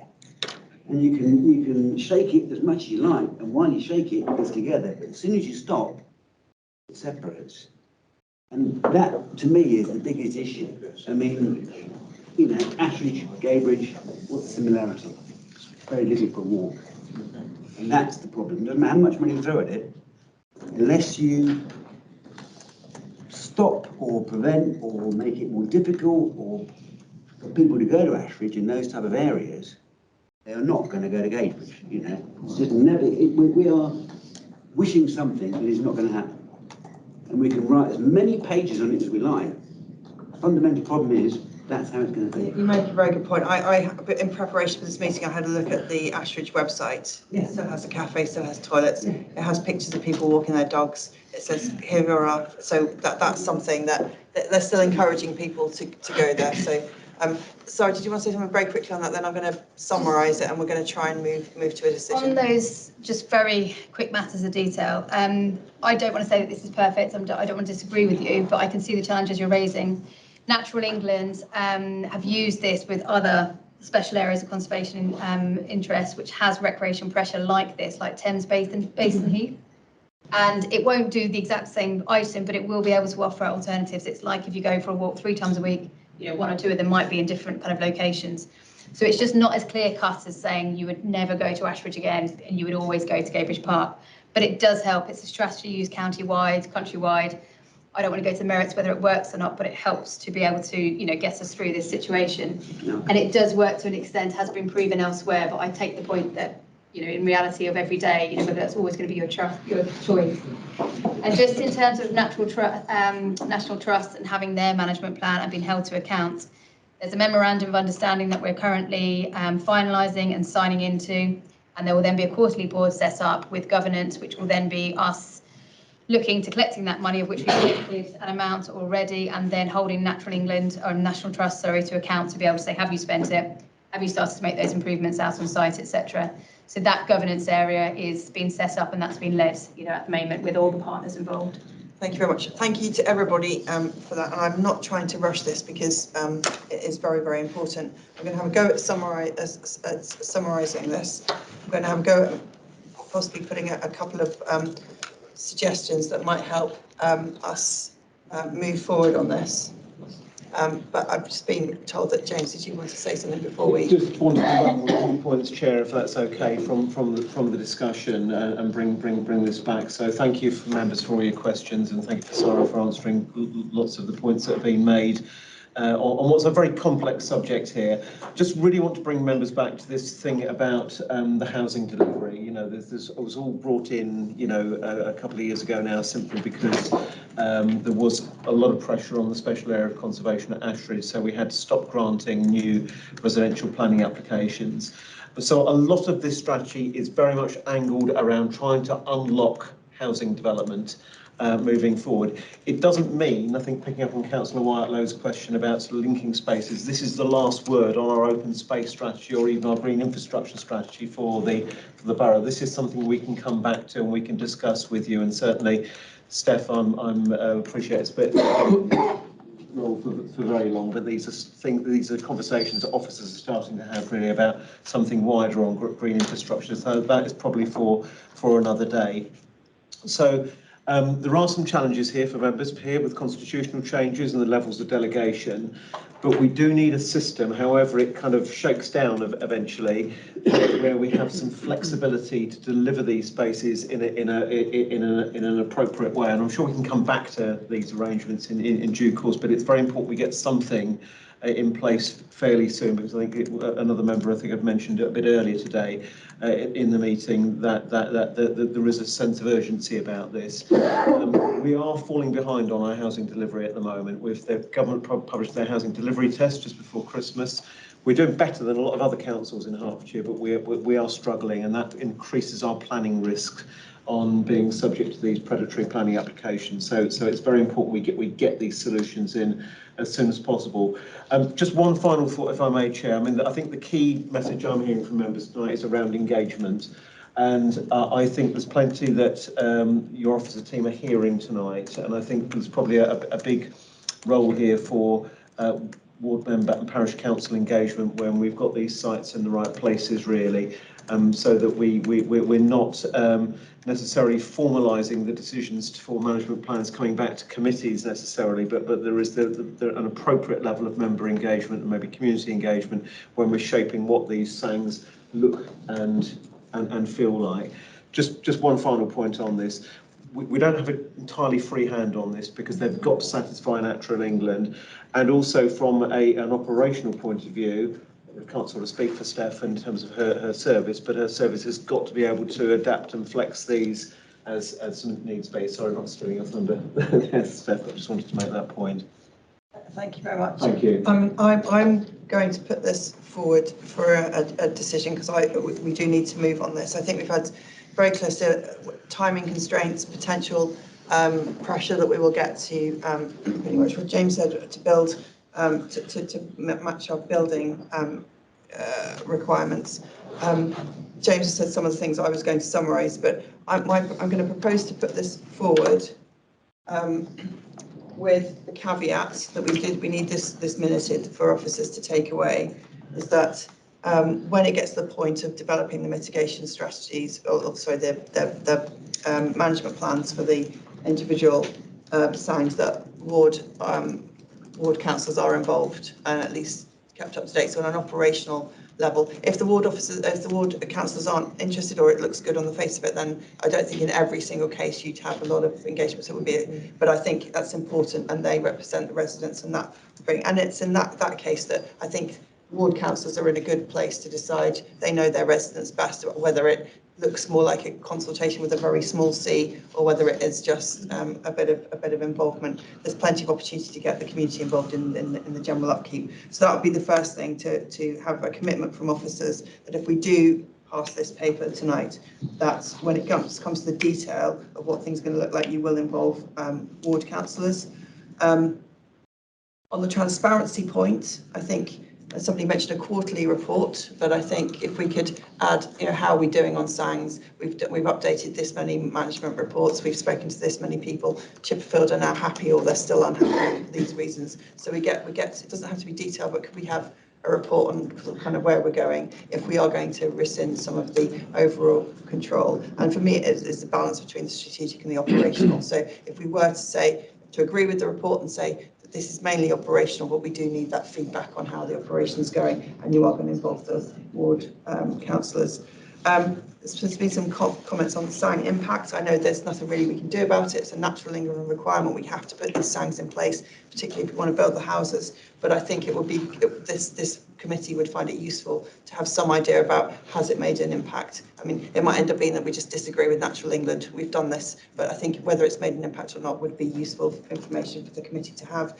And also, finally, just a point of detail, could we see could we have the MOU with Natural England copied to us? I think that would help. Anything like that, if that could be passed to the committee, just to help us feel that we're a bit more engaged.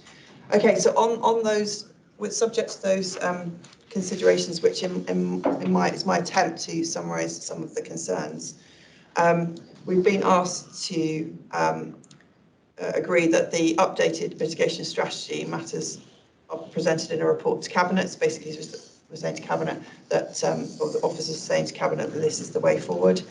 That on point 2 on page 10, the Gabridge Park, Margaret Lloyd Park, Howgrove extension of Buckingham's Park be considered, and this is about considering it, and if appropriate, taken forward to the next phase of SANG sites, with the caveat that when it gets to the detail point or the appropriate time, ward councillors will be involved in discussions on that. That the SANG strategy is prepared to identify future needs, which I think we can all, I don't think I've had anybody saying that they're particularly against that part. And then we've got the delegated authority. So I don't know if we want to, we'll probably just, we'll go through if we don't get a lot of yeses to this, then we'll go to a vote. I'm going to go point by point, if that's okay. So that, do everybody agree that the update on this strategy can go to Cabinet with those comments that I've made? Yes. Yes. No. Okay. Well, we'll have to take a vote on it then. So we're going to take a vote on whether the update on this strategy should go to Cabinet. Could I have a show of hands, please? Yes or no? Yes. Yes. This is for yes. Yes. So. No, hang on. There's 3 votes. I'm not a member of this committee. Of course, I have it. Yes or no? 6-4. So I will let mine vote to that. And then who is against it going to the Cabinet? 1, 2, 6. Abstentions? 1 abstention. So what's that total? The chair has decided vote, I believe. An additional vote, so it goes through to Cabinet then. I will send that through to Cabinet. The Gabridge Park, Margaret Lloyd Park, Howgrove, that those be considered appropriate. Do we have agreement on that? Or any disagreement on that? No, okay, that's carried then. The SANG strategy should identify future needs. Anyone disagree with that? With subject to us having regular reports on the development of that. Thank you, that goes through. Now on the delegated authority, do we have further concerns about that? Do we need more? Okay, so we'll take a vote. So who is happy for number 4? Well, basically number 4 and 5 go together. So who's happy with the delegated authority being handled in the way that the report says? Could I have a raised hands for yes, please? 6, and I would vote for that as well. Yeah. And against, please. That's 3, 4, 6. Does it need a casting abstention. vote? Is there an abstention? We need to ask for abstention. Any abstentions? One. Was that 2? Are you abstaining? No, you were against. Sorry. Yes. So that was 1 abstention. Yeah. So what's the total on that? 4, 7 against 6, 1 abstention. So that carries as well. Okay. So thank you very much for that. It's not an easy discussion. I hope that officers have had very clear steer that this hasn't been unanimous from the committee, and there are some serious concerns. We might want to go back. If anybody does have any continuing, if there's anything that the officers can do to help us on point 4 and 5 on the detail of the delegated authority, I think if you could take that away, maybe have a chat with Mark again, perhaps a conversation. No, we did 4 and 5 together. Oh, okay. Because they're basically the same. Okay. So maybe James, you and I could have a conversation about that later on. Because we have. So this has to go forward for timing, but this hasn't gone forever. I want it to come back with updates. Got very clear views from the committee chair before it helped shape the cabinet report. There is a uniformity for happening. February. Yeah. Okay, and thank you again for all the work, and thank you to everybody for reading all of that detail and for participating in a very good discussion. So thank you. We're going to leave the work programme for next time, but if you've got any questions on the current work programme, just email me. Thank you.